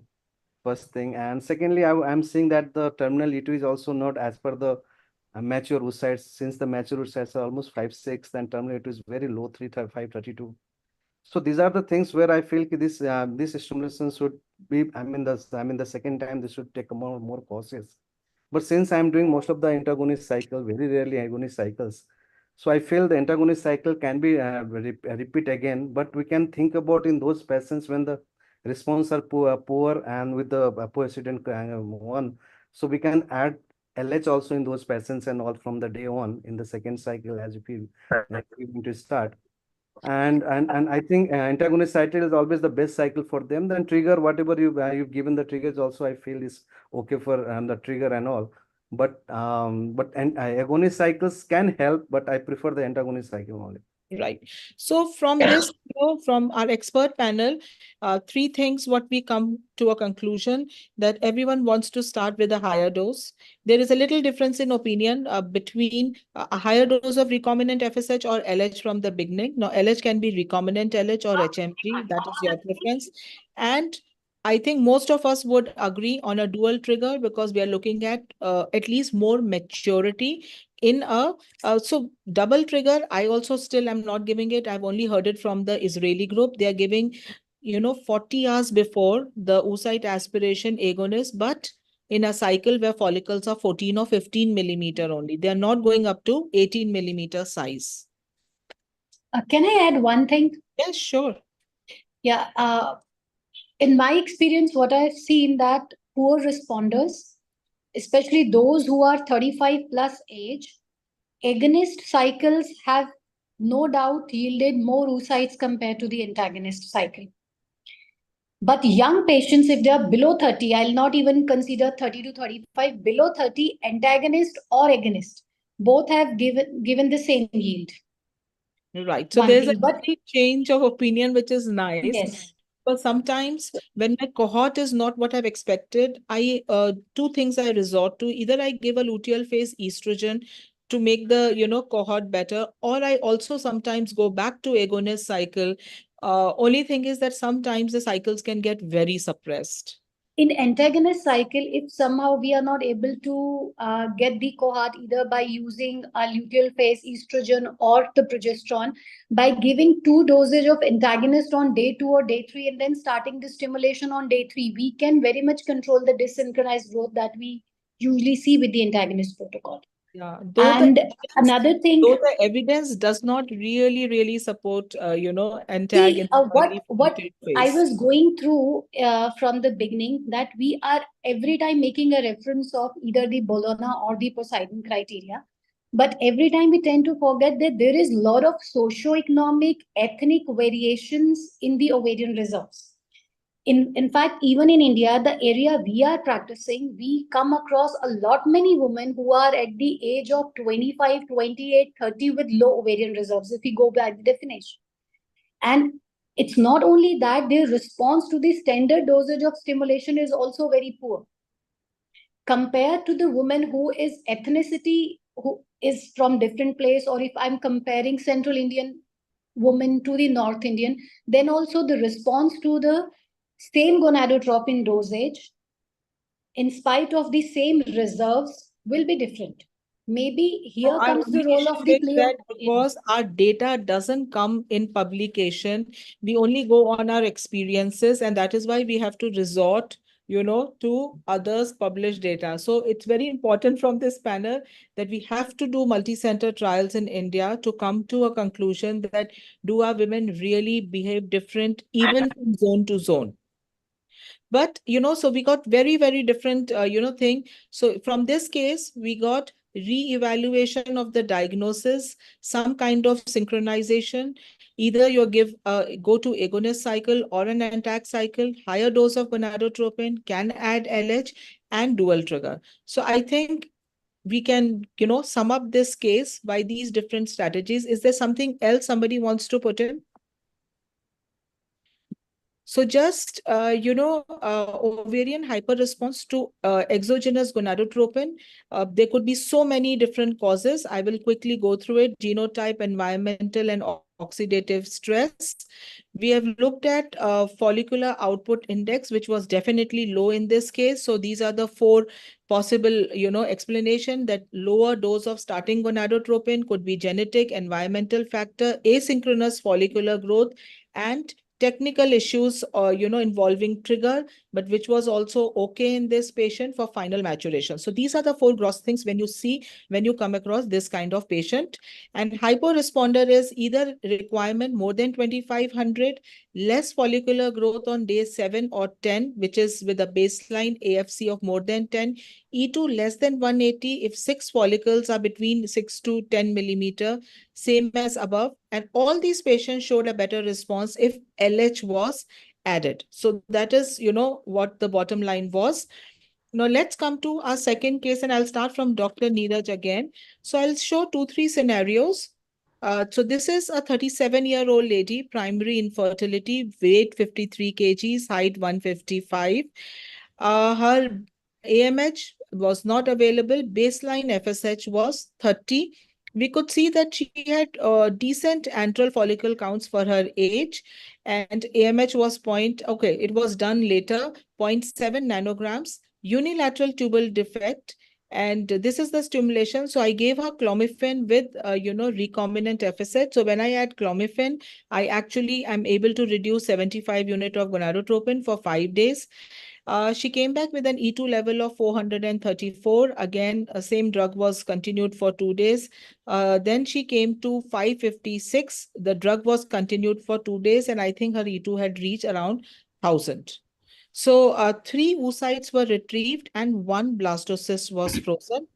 Now coming to the next, the question, let's start from Dr. Neeraj. Do you think which category of Poseidon group she falls into? The age was? 37. Okay, so age was 37 and the AMH was 0.8. Yeah, 0.7. So it is 4.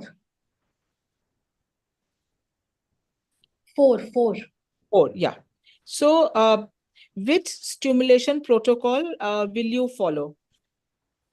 As I've already mentioned that in poor responders with low ovarian reserves, right from the beginning, the age was 35 and the AMH was low, I would have preferred long agonist protocol.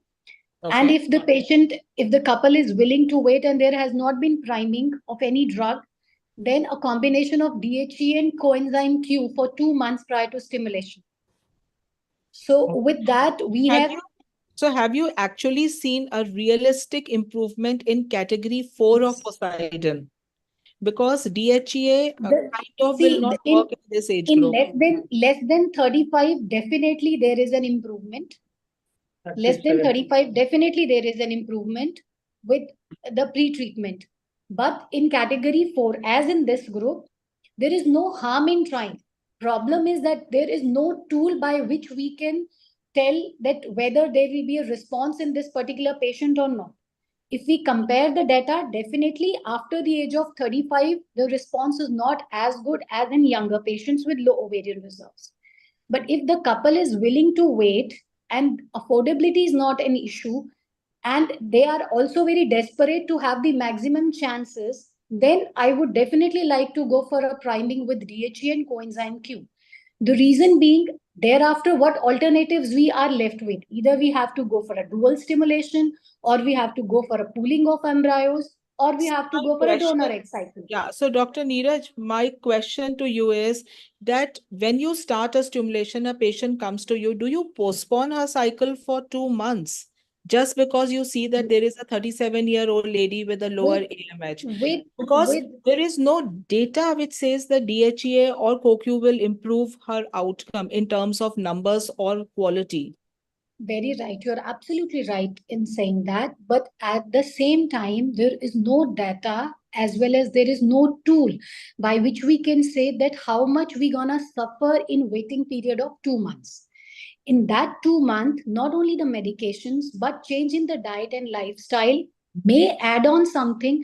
But in my experience, definitely we are not going to lose anything. Only thing is we need to have a better communication and discussion with the expecting couple. If they are willing to wait and give this a try, there is no harm.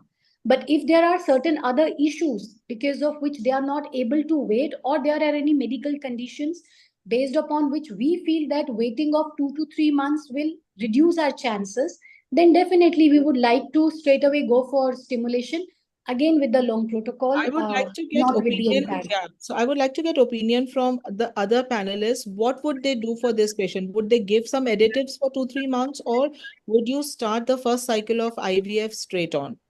Ma'am, I would like to do some priming just to synchronize the follicles, because I can see that 2 follicles are 9 mm. So there will be a significant discrepancy in their growth. So I think priming, priming is very much important in this case, madam. Yes, so fair enough. So you wanted to do a luteal phase priming, say with Yes, madam. estrogen, Yes, and then you wanted to straight away start. Dr. Narahari, in your practice, since you're not into IVF, how often do you give DHEA? Ma'am, actually, to be very honest with you, as you told rightly, there is no RCT, all these things, and especially this position group 4. And the rule of antioxidant, CoQ, DA, I'm not hopeful. The result is not so affluent. So, but seeing her age, seeing Dr. her Shweta, previous. one more thing. Though the number of the oocytes may not be that good, but definitely the quality of the oocytes and M2s and the fertilization rate, especially with coenzyme Q. I have been rampantly using coenzyme Q in last 1.5 to 2 years. With the dosage of coenzyme Q, the quality of oocyte fertilization rate has gone up in all the groups. Yes, madam. Ma'am, Even I actually, am using. in few patients, The only thing is we need to give for 2 months.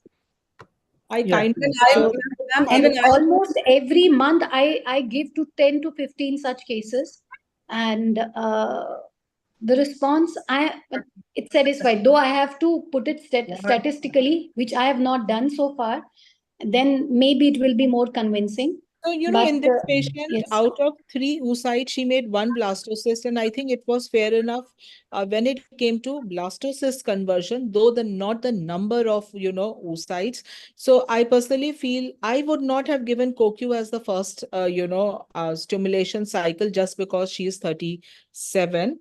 If we move on to Dr. Shubhanti, so if would you follow a different stimulation protocol, because I think Dr. Neeraj wants to do agonist and you want to use HMG Me, ma'am, recombinant FSH, or I wanted to ask Dr. Neeraj just one quick question. So HMG recombinant FSH or recombinant FSH and LH after a down-regulated cycle? I use a combination of recombinant FSH and HMG right from the day 1 of stimulation. Okay, and what about you now, Dr. Shubhanti? What would your protocol be for this? Actually, if the patient, she falls in the category of Poseidon 4, and when the patients come and we offer the options of pre-treatment like coenzyme Q10 for at least 3 months. Okay. And in the last cycle, before the last cycle, in second last cycle, we generally start the androtas gel, that is the testosterone gel, from day 6 to day 2 of the cycle. Day 2 on which we are going to start the stimulation. And if the patient doesn't want to wait for such a for 3 to 4 months, we directly give the priming because she is elderly. And as we know, there are chances of asynchronicity in these patients as the basal FSH is high in these patients. We go for priming and we start with the gonadotrophins, both FSH and LH. We start from the day 1 of the stimulation. Okay, now can I ask Dr. Shashibala that realistically in this patient, 37.7 AMH, 13, FSH, but decently, okay, AFC. Sometimes I also feel that AFCs are overreported because, very high-end machines can pick up very small follicles. What is your realistic expectation in this patient, that how many oocytes were you expecting? Ma'am, at least 5-6 follicles should grow. 5-6 follicles or 5-6 oocytes? 5-6 oocytes, ma'am. Oocytes you were expecting. So as per your expectation, this was on the lower side. So can I have Dr. Sham's opinion too, that what was the realistic expectation you were expecting? Yeah. In this category of patient, when the MH is less than 2.9 and the age is more than 35, 36, I usually have see the AFC, and AFC is a descent in F23, 23, both the side. Then I usually use the minimal dose stimulations, and it works very fantastic to me. I don't know how much people has doing using, but with the doses of recombinant folicers 150 and the clomiphene citrate 100 mg from day 1, day 2 to day 10, I usually use without giving the antagonist also. If required, I'll give antagonist on day 10, day 11. And we usually get the fantastically good M2 and able to make a good blastocyst, almost 26 to 30% of good blastocyst we are able to form. So this is what in the this sort of conditions, we are very much pro with the minimal dose stimulations. And I believe touchwood to so far. You are not giving minimal, but you are giving lower dose, because minimal would have 75 or 3 doses of. So you're basically, you believe in because you feel that they are anyway low responders. So clomiphene will augment. So clomiphene will, kind of act like a 75 unit gonadotropin, will inhibit the LH surge, and you will give 150, which is fair enough. Now, can I have a view of all the panelists one by one, that what trigger would just Ma'am, can I have my opinion, please? Yeah, sure. Yeah. Yeah. So as all the ma'am. So as all the panelists are discussing about their own opinions, as I must agree with Dr. Neeraj that if there is some time, definitely we should give emphasis on the lifestyle and giving any kind of antioxidants. Although as per you or we have seen that there is no evidence, even the giving a androgel, the T transport trial has already nullified that there is no benefit also. So in such situations, and as per you also, as you madam told, the patient has come just for a means stimulation. She wants the cycle in this cycle itself. So in such situations, if there is time, if I am in the luteal phase, we used to start with 4 milligram of estrogen right from 7 days prior to the cycle to make the synchronization good. Else, while starting the stimulation from the day 2 or day 3, we do start with recombinant FSH and HMG combination. And sometimes if you have a known case of low responders, or sometimes if the patient is affording enough, we also start recombinant LH. But sometimes we are also in the practice of using growth hormone. I don't know how many of you are using growth hormone. We are also using growth hormone. So in such situations, I have seen that whatever even if you are getting 3, 4, 5 follicles, but the quality of the egg is definitely a little better. I have compared with other patients who are not using growth hormone. Maybe the blast rate, or you can say the M2 rate is better than that. So that is how we also follow. So yeah, so we got a couple of, everybody wants to make cohort better. Everybody wants to make number better. Everybody wants to make quality better. And everybody wants more mature oocyte, because more mature oocytes means more euploid embryos. And this is the data which says algorithm that for a less than 35, if she gets 5 oocytes, 5 oocytes, we expect 1 embryo, euploid embryo. 39 to 40, they need about 11, 9 mature oocytes to have 1 good embryo, and 42 to 43, about 16 mature oocytes to have 1 euploid embryo. This is just an algorithm which, by the ART calculator. So this patient actually decided to go for a second stimulation. A bi-stimulation was done. And in this case, I gave her a recombinant LH from the beginning. Her E2 level and her follicular response was kind of the same. This time we got 2 oocytes and 2 blastocysts. So the whole aim was embryo pooling. And out of 2 stimulation cycles for a 37-year-old lady, we have 3 blastocysts. And this is the kind of end situation. Sorry, this was the case. This one was the second one, where she went through a second oocyte and 5 oocytes were retrieved and 2 blastocysts formed for her. So I just want to know, there are 2 ways we are doing. One is a luteal phase stimulation and one is a bi-stimulation. So I just want an opinion from all the panelists from the beginning, or maybe we can start from Dr. Prashant. Do you believe in embryo pooling? Do you do duo-stim or a bi-stim to have more embryos? Do you think the gonadotropin priming in itself works in augmenting the ovarian response more than anything else?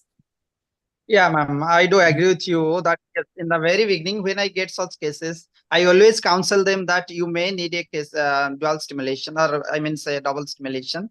So in such situations, usually we try to do a pooling of the embryo, means eggs. So from the beginning, if you are counseling the patients, definitely they have a mindset that even if we are getting a less number of oocytes and not a good embryo, so next time we may get that. So from beginning, patient, if he gives the consent, so in that way, we do pulling cycles and try to get more number of oocytes or in more number of good embryos. Okay. Dr. Prashant has spoken. Dr. Neeraj, what do you prefer? Yeah, in low ovarian reserves case, we have to discuss embryo pooling, because ultimately majority of the cases will, if they want to have their own genetic material, will be requiring that. So that should be a part of the discussion from the beginning. So embryo pooling, definitely yes, but we need to discuss with the logistics as well, because it's gonna add a lot, not only to their patients, to their pocket, but also to their working life, because too many visits to the hospitals and taking time, especially if they are working. So we need to discuss all these things in advance. If after all these things they are willing for embryo pooling, then dual stimulation means the luteal phase stimulation only in cases where we feel that we are short of time. Maybe we are short of time because of their professional commitments, or if we are going for the pooling as they are waiting for some treatments, then definitely I would like to go for a dual stimulation. Otherwise, standard stimulation, because it will take only 3 months to have 2 oocytes retrieval if we are going by standard norms. I'll prefer that way if we are not short of time. Right. Dr. Shubhanti, would you do embryo pooling in this patient? Or for 37-year-old, if you have 1 blastocyst, you are happy? No, ma'am. Actually, I think we should go for embryo pooling in these patients with AMH 0.7 and age 37 years. We should, after proper counseling, we should give an option for embryo pooling. Though we are not doing dual stimulation, ma'am, that is the duo-stim. But I think we should offer such patients for the embryo pooling. Dr. Shashibala and Dr. Sham, what are your opinions? Definitely, ma'am. they will need, more than one stimulation for sure, be it duo stimulation or, fresh second stimulation. So we will need, embryo So what pulling in we this do case. in our stimulation cycles, now we are doing a prospective study. We just published our data in JHRS on duostim, where we had better utilizable embryos, but now we are comparing dual to two subsequent follicular stem because they have an opportunity of an embryo transfer, also a fresh embryo transfer, and the results are there. So just for all the listeners, it's a standard antagonist cycle. You can use any drug you want to. The Obaldi's group, of course, have used a 2:1 combination of FSH and LH. The first trigger was an agonist because their all cycles underwent PGTA after the fifth day. So it's almost the time where the luteolysis happened. So what we do is we put them on micronized progesterone in case we wish to do a fresh embryo transfer. And if the patient is convinced for dual stim, we change to a medroxyprogesterone. Our second cycle is a medroxyprogesterone. There is no follicular monitoring whatsoever. We give a straight on drug for about 7 to 8 days, and we only call for the first monitoring after 7 to 8 days. The LH is beautifully suppressed because medroxyprogesterone is going on. It's a freeze-off cycle, and the second trigger can always be an HCG. In fact, we have tried giving HCG. We always give an HCG in the first trigger also, and we see that it works well. So just coming to the last, so a lot of data which favors dual stim, and then there were some, few studies which said dual stim is not that beneficial or compares same with bi-stim. However, the most important aspect is also that with dual stim or bi-stim, there's a very little dropout rate, and which is very important. So to conclude, in Poseidon Group 1, you can increase the dose of gonadotropin, you can add LH from the middle of the cycle and dual trigger. In Poseidon 4, you increase the dose of your FSH, whatever you're using. You can use an LH from the beginning of stimulation, possibly down-regulated cycles. You may think of adjuvants like growth hormone, androgen, CoQ to improve the oocyte quality, but it will not improve the number, and embryo pooling for more euploid blastocyst. So thank you very much. I will stop sharing and I'll give now to Dr. Ankita. Thank you, ma'am. Thank you so much. Thank you so much, ma'am. I'll just share my screen. Unless there is a difference of opinion, the panels are not interesting. Yes, ma'am. Thank you. Is everyone able to see my screen? Yes, yes, ma'am. You just make it. Yeah.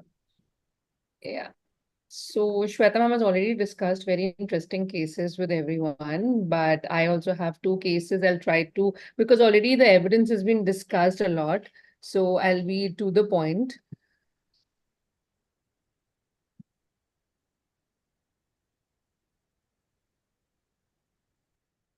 So the third case is Mrs. X, 36-year-old with BMI of 23.4, regular menstrual cycles, married for 9 years, underwent IUI 3 cycles, last cycle was 3 years back.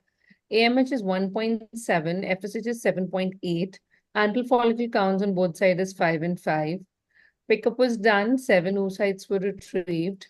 On day 3, 8 cell B, and the frozen embryo transfer was done after in the subsequent cycle to 8 cell B. The result was negative. So obviously planning a repeat cycle. So I wanted to ask Dr. Neeraj, which Positron group does this patient belong to? Every time I have to remember, okay, the age is 36 and the reserves are adequate. So it is Poseidon 2? Yeah, right. Okay. So this is Poseidon 2. So it's again, because the ovarian reserve is normal, but the age is more than 35, so unexpected poor response is there. So it's sort of a hyper responder. So Positron 1 has already been discussed, only the age is the difference between Positron 1 and 2. So do the number and the quality of oocytes we make a difference to our basically to the outcome? So Dr. Veronica is not there. So if Dr. Shashibala, if you would like to. Yeah, sure, ma'am. See, whenever the patient's age is more than 35, we need to have at least, around 8, 9 M2s to just get one euploid blastocyst. So definitely age matters. both in terms of, quantity and quality of oocytes. Yeah. So as this article was there by Dr. Sej Sankara, we know that the optimal number that we take is a 15 as a cutoff. The optimal means 10 to 15. Less than 10, we consider as suboptimal. And even the Posidion mention is that less than 4 and 4 to 9, that is category A and category B. So because the patient had an ovarian reserve was absolutely normal. So in that scenario, obviously you expect at least the that oocytes that we retrieve around 10. That is what we'll call optimal. Because it was suboptimal, that's the reason she is Posidion 2. So what could be the causes of suboptimal response? If Dr. Narahari would like to answer and Dr. Subhanti can also answer the question. Yes, ma'am. This is a Position group 2. What you told exactly is unexpected poor ovarian response. What unexpected is because the aim is optimal, aim is manageable, but the response is not good. So it may be there are so many factors. So it may be advances, or it may be due to some comorbidity, or it may be due to some whatever we are discussing for last couple of hours, the genetic polymorphism, maybe FSH, VLH, or maybe asynchronization of the follicle cohort of follicles, and also the comorbidity, like if there is an addition, if there is any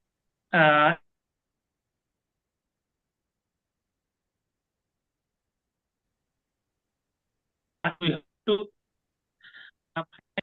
preliminary at the initial stage were to find out what are the causes so that we can take some preventive measures. Yeah. So Yeah, as one thing more I want to add in this, Yeah. that the quality of the drugs. Right. At times, quality of drugs, and if the drugs are being home administered, then how the cold chain was maintained, and whether the mixing of the drug, especially if they are not pre-filled or pre-mixed drugs, then whether it was done properly or not, because these are the factors which we usually not take into account, but Right. they are the most common ones. The Right. drug not being administered properly, or not, cold chain was not maintained, especially if they have taken to their home and the drug was kept at the room temperature, so they won't be that potent, and we will be thinking that why the response is not there, and the actual reason is that the administered drug was not proper. Yeah, very well said. Also have started with the higher dose. What was the starting dose in this patient, ma'am? Starting dose was 225. If the AMH is 1.7 and patient is more than 35 years, we could have started with a higher dose. We could have started with the addition of LH in the beginning of the stimulation, with the proper priming in the luteal phase for the proper synchronization, so that we get more of the oocytes, because each oocyte matters now. Yeah. So I would like to ask Dr. Prashant, what could be the strategies that can be used in the next cycle for this patient? Yeah, because this is a test ground, the first cycle where we have found suboptimal results. Definitely, if we are planning it after a month or so, so that is a time when we should ask her to go with a intense lifestyle management like diet, exercise. Along with that, we do often use all those antioxidants, DHA and all.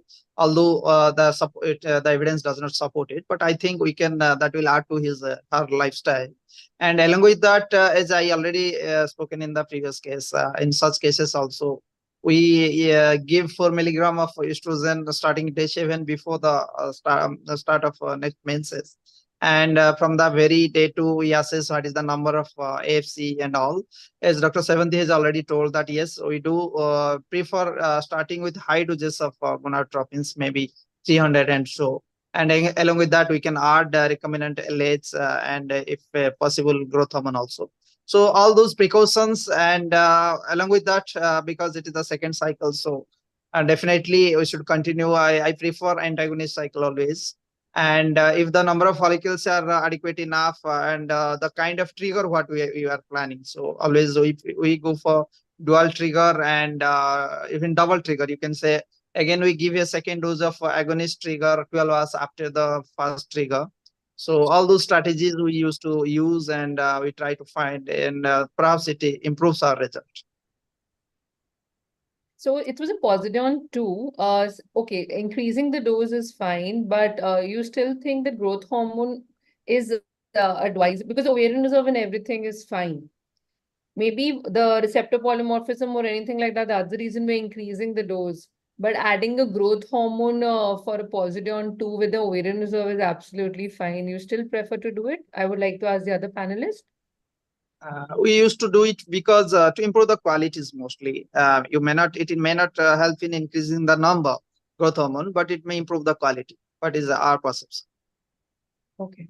And what do the other panelists think about, in the sense, addition of increasing the dose? Obviously, we all will increase the dose in the subsequent cycle. What all other adjuvants would you like to maybe add during the stimulation or pre-stimulation in a Positron 2 patient?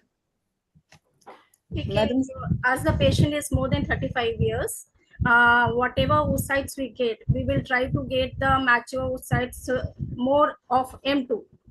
So we can give the adjuvants like the androgens or coenzyme Q10.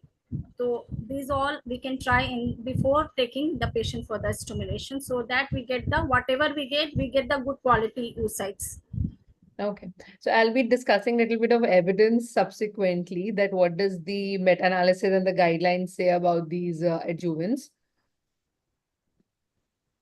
So yeah, Dr. Shubhanti has answered about the pre-stimulation strategies. So according to the Positron, for the best practice in Positron group 2, so if AFC is more than 5 and the AMH is more than 1 with a history of suboptimal response with conventional stimulation.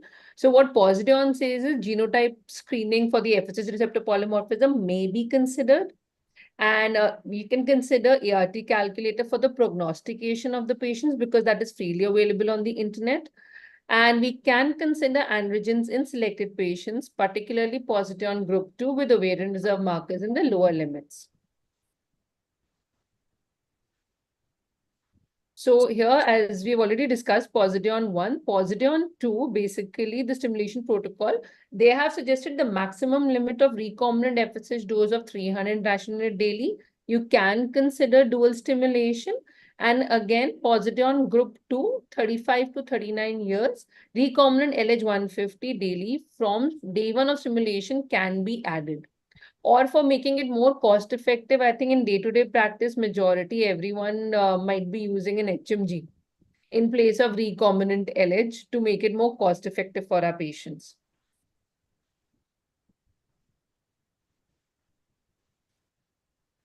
So for the trigger, again, in Antac cycle, we are aware, like dual trigger, we've already discussed that it does help. And PGT, only if the patient is more than 35 years after counseling, maybe it can be considered. And since it's a Western recommendation, they do prefer single euploid blast transfer, right? So I would like to ask, what are the various methods of synchronization?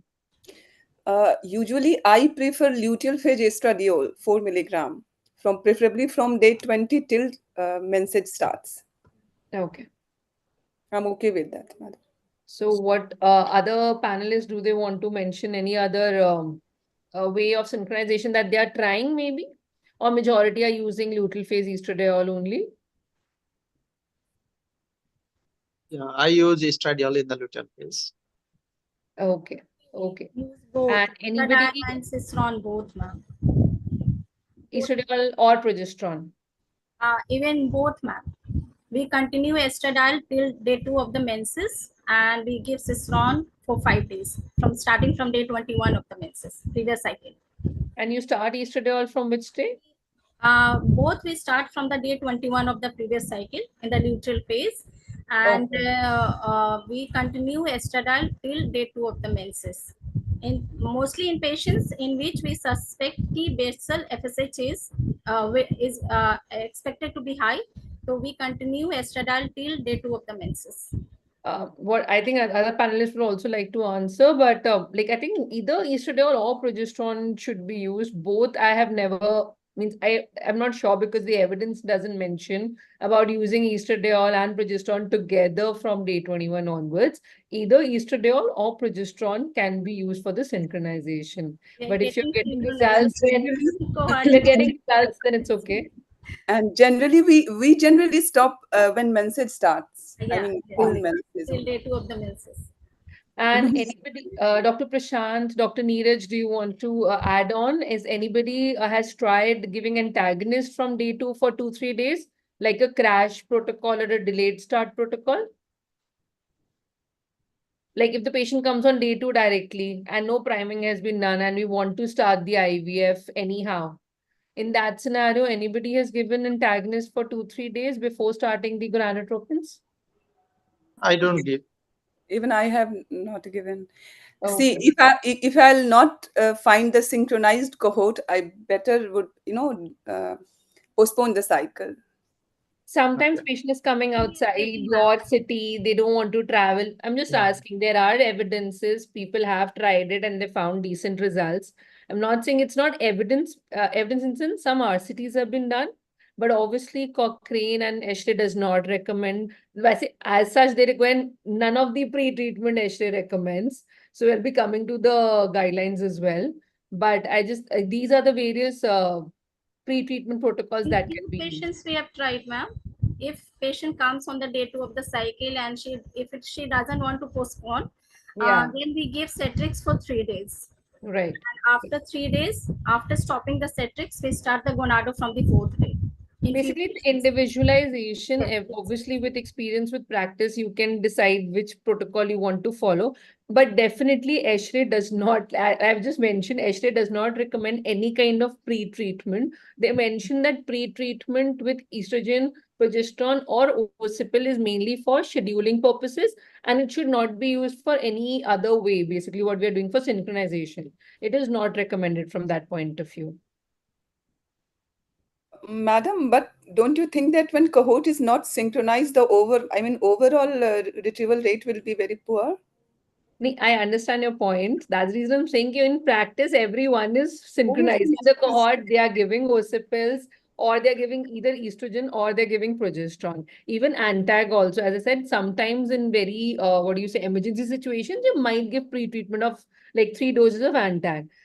Because it's a panel discussion, even for the I think the other fellows who are studying right now. So I'm just mentioning that ESHRE does not recommend any pre-treatment because they are supposed to read the guidelines. So you should have like evidence-based practice, but at the same time, based on your experience, you can individualize the management. So according to the, Sir and Ma'am, Sureen Ma'am and Nair Sir has already mentioned about the Indian Fertility Society guideline on poor ovarian reserve as well. So in that also we have mentioned about pre-treatment, whether it is recommended or not. So I'll be discussing a bit about those things as well. So as ESHRE also, and even we looked into the evidence. So maybe if we get more RCTs about improving the synchronization and then starting the cycles, then the guideline will change. But as of now, whatever evidence is there, based on that, it does not make much of a difference in the number of oocytes retrieved and the results. That is what the guidelines say. But I know the practice is different and everybody has their own experience, and that does matter. So as we've discussed during stimulation, either we'll be discussing further about the which protocol, agonist or antagonist. I have little evidence I want to mention about that. Ma'am has already discussed about addition of LH. Either it could be from day 1 onwards in Positron 3 and 4. And in Positron 1 and 2, you can add from day 5 as well if you are having a hyper response after starting recombinant FSH. And dual stim is preferred over single trigger these days, and dual stimulation needs to be counseled from the start. So yeah, I would like to ask Dr. Sham, which protocol would they like to follow in these patients? Agonist versus antagonist by experience or by evidence? I think, ma'am, he left for any emergency. Okay. Yeah. Dr. Neeraj, would you like to answer? I think C has also left. Okay, all right. And Dr. Shubhanti, do you want to answer? You prefer agonist versus antagonist? Actually, ma'am, at our center, we totally go for antagonist cycle. Okay. We are not going for the agonist cycle. Okay. So I would just like to mention, because meta-analysis, the Cochrane and everything, they mention that agonist and antagonist are equally recommended. Only a couple of meta-analysis do mention that agonist, the advantage is the synchronization and lesser cycle cancellation rate. So that are the two advantages of agonist cycle. Yes, Dr. Shashibala, please. Yes, ma'am. In my practice, I have seen that the number of oocytes is better with agonist when this asynchronization problem is actually not Right. being handled by either by priming with either estradiol or even with sometimes with progesterone. You will not get that very nice cohort. In those cases, this agonist cycle is actually helpful. When nothing works, I switch over to agonist cycle. Yeah, so that's the reason I'm saying it's experience-based thing also. Like first cycle you've done antag, so maybe in second cycle you can go for an agonist, change the protocol, maybe you'll get a better result. For the poor responder, if you're going for 2 stimulation cycles. So that's the reason it's experience based. Like as Dr. Shubhanti say, even I follow more of like 90-95% is antag cycles, only 5%. Like if you have a poor response in the first cycle, then you change your protocol and maybe try in the second cycle with an agonist. So this is our like IFS guidelines. This is part of the IFS guidelines I'm mentioning. The antag and the agonist are equally recommended for poor responders. So I'll be very quick with this one. I just wanted to discuss a little bit about adjuvant and the ovarian rejuvenation. I wanted to ask everybody's opinion. This is Mrs. X, 32-year-old, BMI 23.4, normal menstrual cycles, married for 7 years. Now the AMH is 0.4, FSH is 9.8, and the antral follicle count on both the sides are 2 and 2. Semen parameters are normal. So, Dr. Neeraj is not there. Dr. Shashibala, Dr. Narahari, if you want to answer, can adjuvants increase the ovarian reserve? I think we all have discussed this in pretty good detail. I just wanted, if you want to answer, you can answer, but I had something to point out. That's the reason I had put this question. Yes, madam, we can add, because if you give something that creates some psychological satisfaction in the patient that is taking something to kill sometime, but evidence, as of now, evidence is little bit lacking. But practically, all of us will be thinking and within hope that there might be something which can do some justice to this patient. Right. So, Madam, one more thing I would like to add. Apart from adding so many adjuvants, I personally feel that giving some time for just rectifying their overall health will not lifestyle. only be their diet, lifestyle, and this micronutrients will definitely help to some extent. There's no harm in using them. Just their sleep, stress, lifestyle, eating habits, all those basic things can be corrected in 1 or 2 months, maybe then. So Positron classification does mention use of androgens and growth hormone for Positron 4. Now, I just wanted to mention a little bit of evidence about these factors that we all are using the androgen in the form of DHEA or a transdermal testosterone, androgen modulating drugs like letrozole or HCG, growth hormone, and coenzyme Q10. So a lot of discussion has already taken place. I'm not going into a lot of detail, but I want to mention Cochrane does give evidence that DHEA does improve the live birth rate and the ongoing pregnancy rate after DHEA pre-treatment for 3 months, 75 milligram once a day. And a transdermal testosterone, a meta-analysis was given in 2022 recently, where they said they found significantly increased live birth rate after testosterone pre-treatment also. Even Dr. Nair had presented one of his papers in ESHRE last year, where he found increased response after transdermal testosterone. But as we have already discussed about T-transport trial also by Polizos et al. Even Dr. Polizos presented in the same session as Dr. Nair. I was there, and there was a controversy, there was a debate that some people found usefulness, and Dr. Polizos didn't find any usefulness in giving transdermal testosterone. So based on your experiences, you guys are using transdermal testosterone? I have used in few patients. Even And I have used, that. I have used, but I usually used in those patients who are a little bit in hurry, like it has to be used just in the previous cycle. So when patient is like very desperate, then I go for this testosterone. Like we were talking that DHA and coenzyme should be given for at least 3 months, right? At So least transdermal testosterone has to be given only for 21 days or 14 days. These are the two protocols that had been advised. So if the 21. patient comes to you in one cycle prior, in the next cycle you want to start and you have 2 weeks time. In that scenario, transdermal testosterone may be used. Again, controversial, but maybe used. Some evidence is there. Some say yes, some say no. So, coming to the growth hormone again, what I wanted to mention was there are meta-analysis, there are Cochrane studies which are saying even growth hormone is good. But at the end of the day, ESHRE and even our Indian Fertility Society guidelines say that pre-treatment is not recommended. The reason for this recommendation, which I know, is that because I was part of the team, is because Dr. Sankara had mentioned we do not know the long-term side effects or long-term safety data of these medications on either the mother or the fetus. So till we have a long-term studies available which say that they're completely safe for the mother and for the fetus, till then we cannot give any strong recommendation to prescribe it. So the recommendations of ESHRE and IFS still say it is not recommended. I'll show you. But the meta-analysis in the RCTs are saying that people have found improvement. So this is the ESHRE guidelines where they say use of testosterone is not recommended and even use of DHA is not recommended. And this is our IFS guidelines, which is also saying adjuvant use of testosterone in ovarian stimulation is not recommended. DHA, basically all adjuvants they have said not recommended only because of the safety. Even though the members also say that because they all majority have done some studies or have experience, they have found good results, but because of the safety things and because they were following the ESHRE format, we could not recommend it because long-term safety data is not available.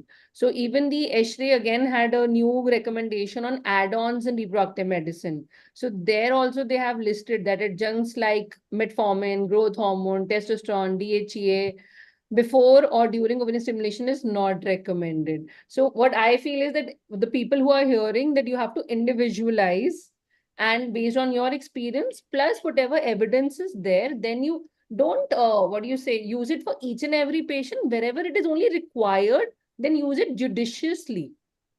Only judiciously. Don't overtreat any patient.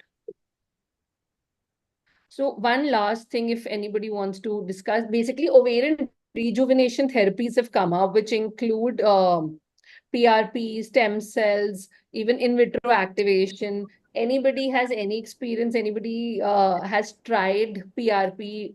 Yes, Yeah. yes. But results are not very, satisfying, madam, with ovarian PRP, for me at least. Okay. Okay. So I would just like to mention that again, according to the recommendations, it is not recommended. But at the same time, they have mentioned that if it has to be done, it should be done only in research settings. Only if you are doing a clinical trial or you are in an institute, then maybe you can give it a try. So a lot of studies have been published so far where they have talked about PRP. A recent RCT was also there where they have mentioned that they didn't find a lot different difference after giving PRP. So they are not recommending it. But there are previous case series that have been done on intraovarian PRP where they found different results and they found improvement in AMH and AFC. Even while I was working in AIMS, we had a research study that was going on intravariant PRP, and I was part of the group. So we did find improvement, but not statistically significant. So as I said, it could be done only in research setting or institute, and we need a proper larger trial to even recommend it. So Dr. Ankita, yeah, the approach was transvaginal or laparoscopic for this patient? transvaginal. Sometimes it is actually very difficult to approach those, atrophic ovaries. Yeah, it was difficult, but we did it transvaginally only. And some patients did get good results as well. In the sense, there was improvement in 1 or 2 antral follicle, like 2 antral follicles after 1 month. So, like suppose if there is only 3 or 4 antral follicle and you put the PRP, next time you might get 6. So it's just like only those. So it was experimental. It was under a proper clinical trial that was registered from the institute. Can you please elaborate your protocol you were doing in your institution? I mean, So basically, I'll share the PRP, how we were preparing the PRP. Actually, the most important thing is how do you prepare the PRP?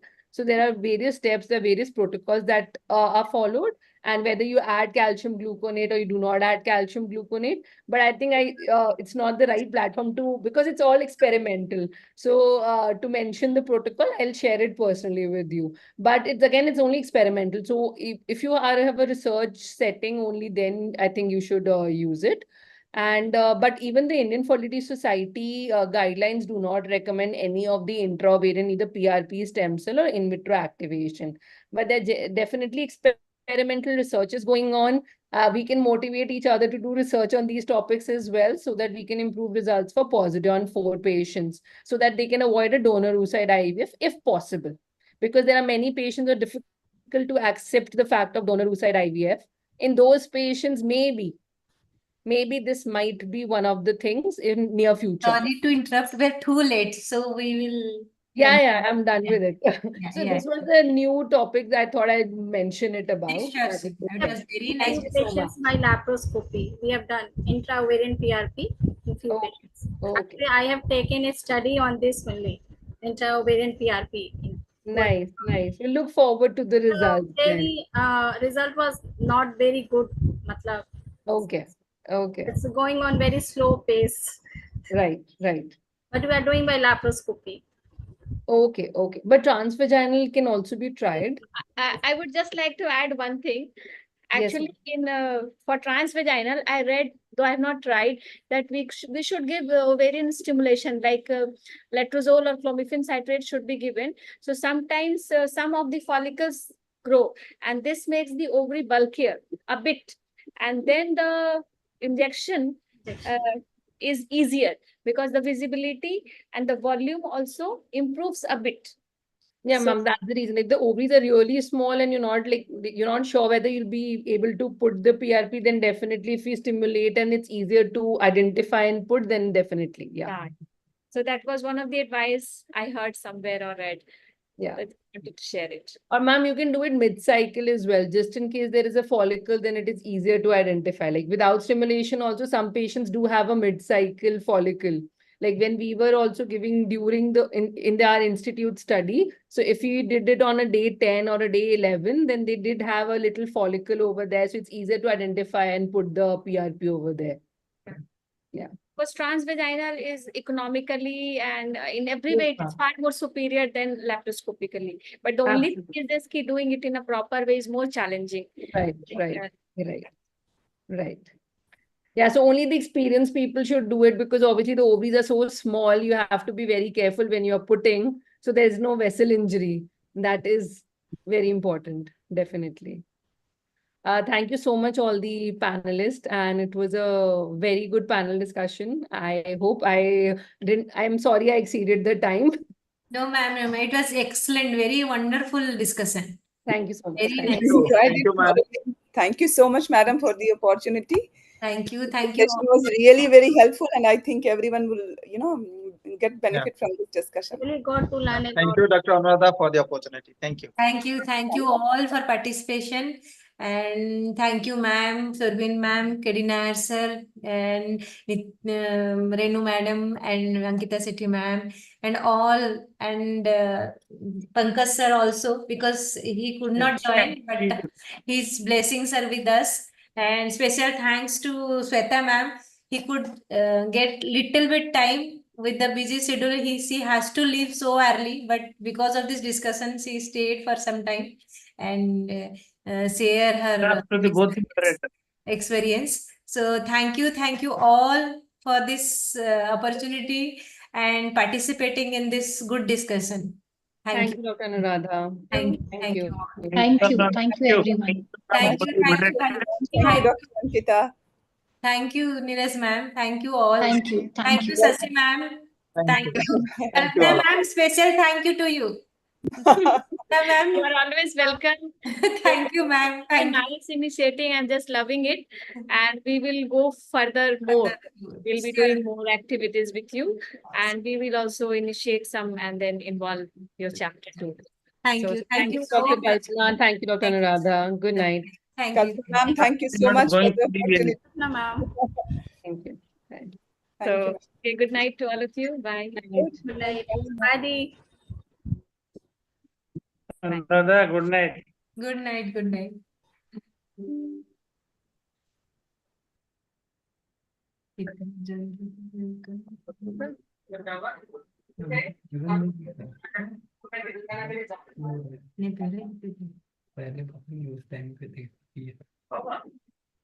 Bye, Dr. Anuradha. Bye, ma'am. Bye.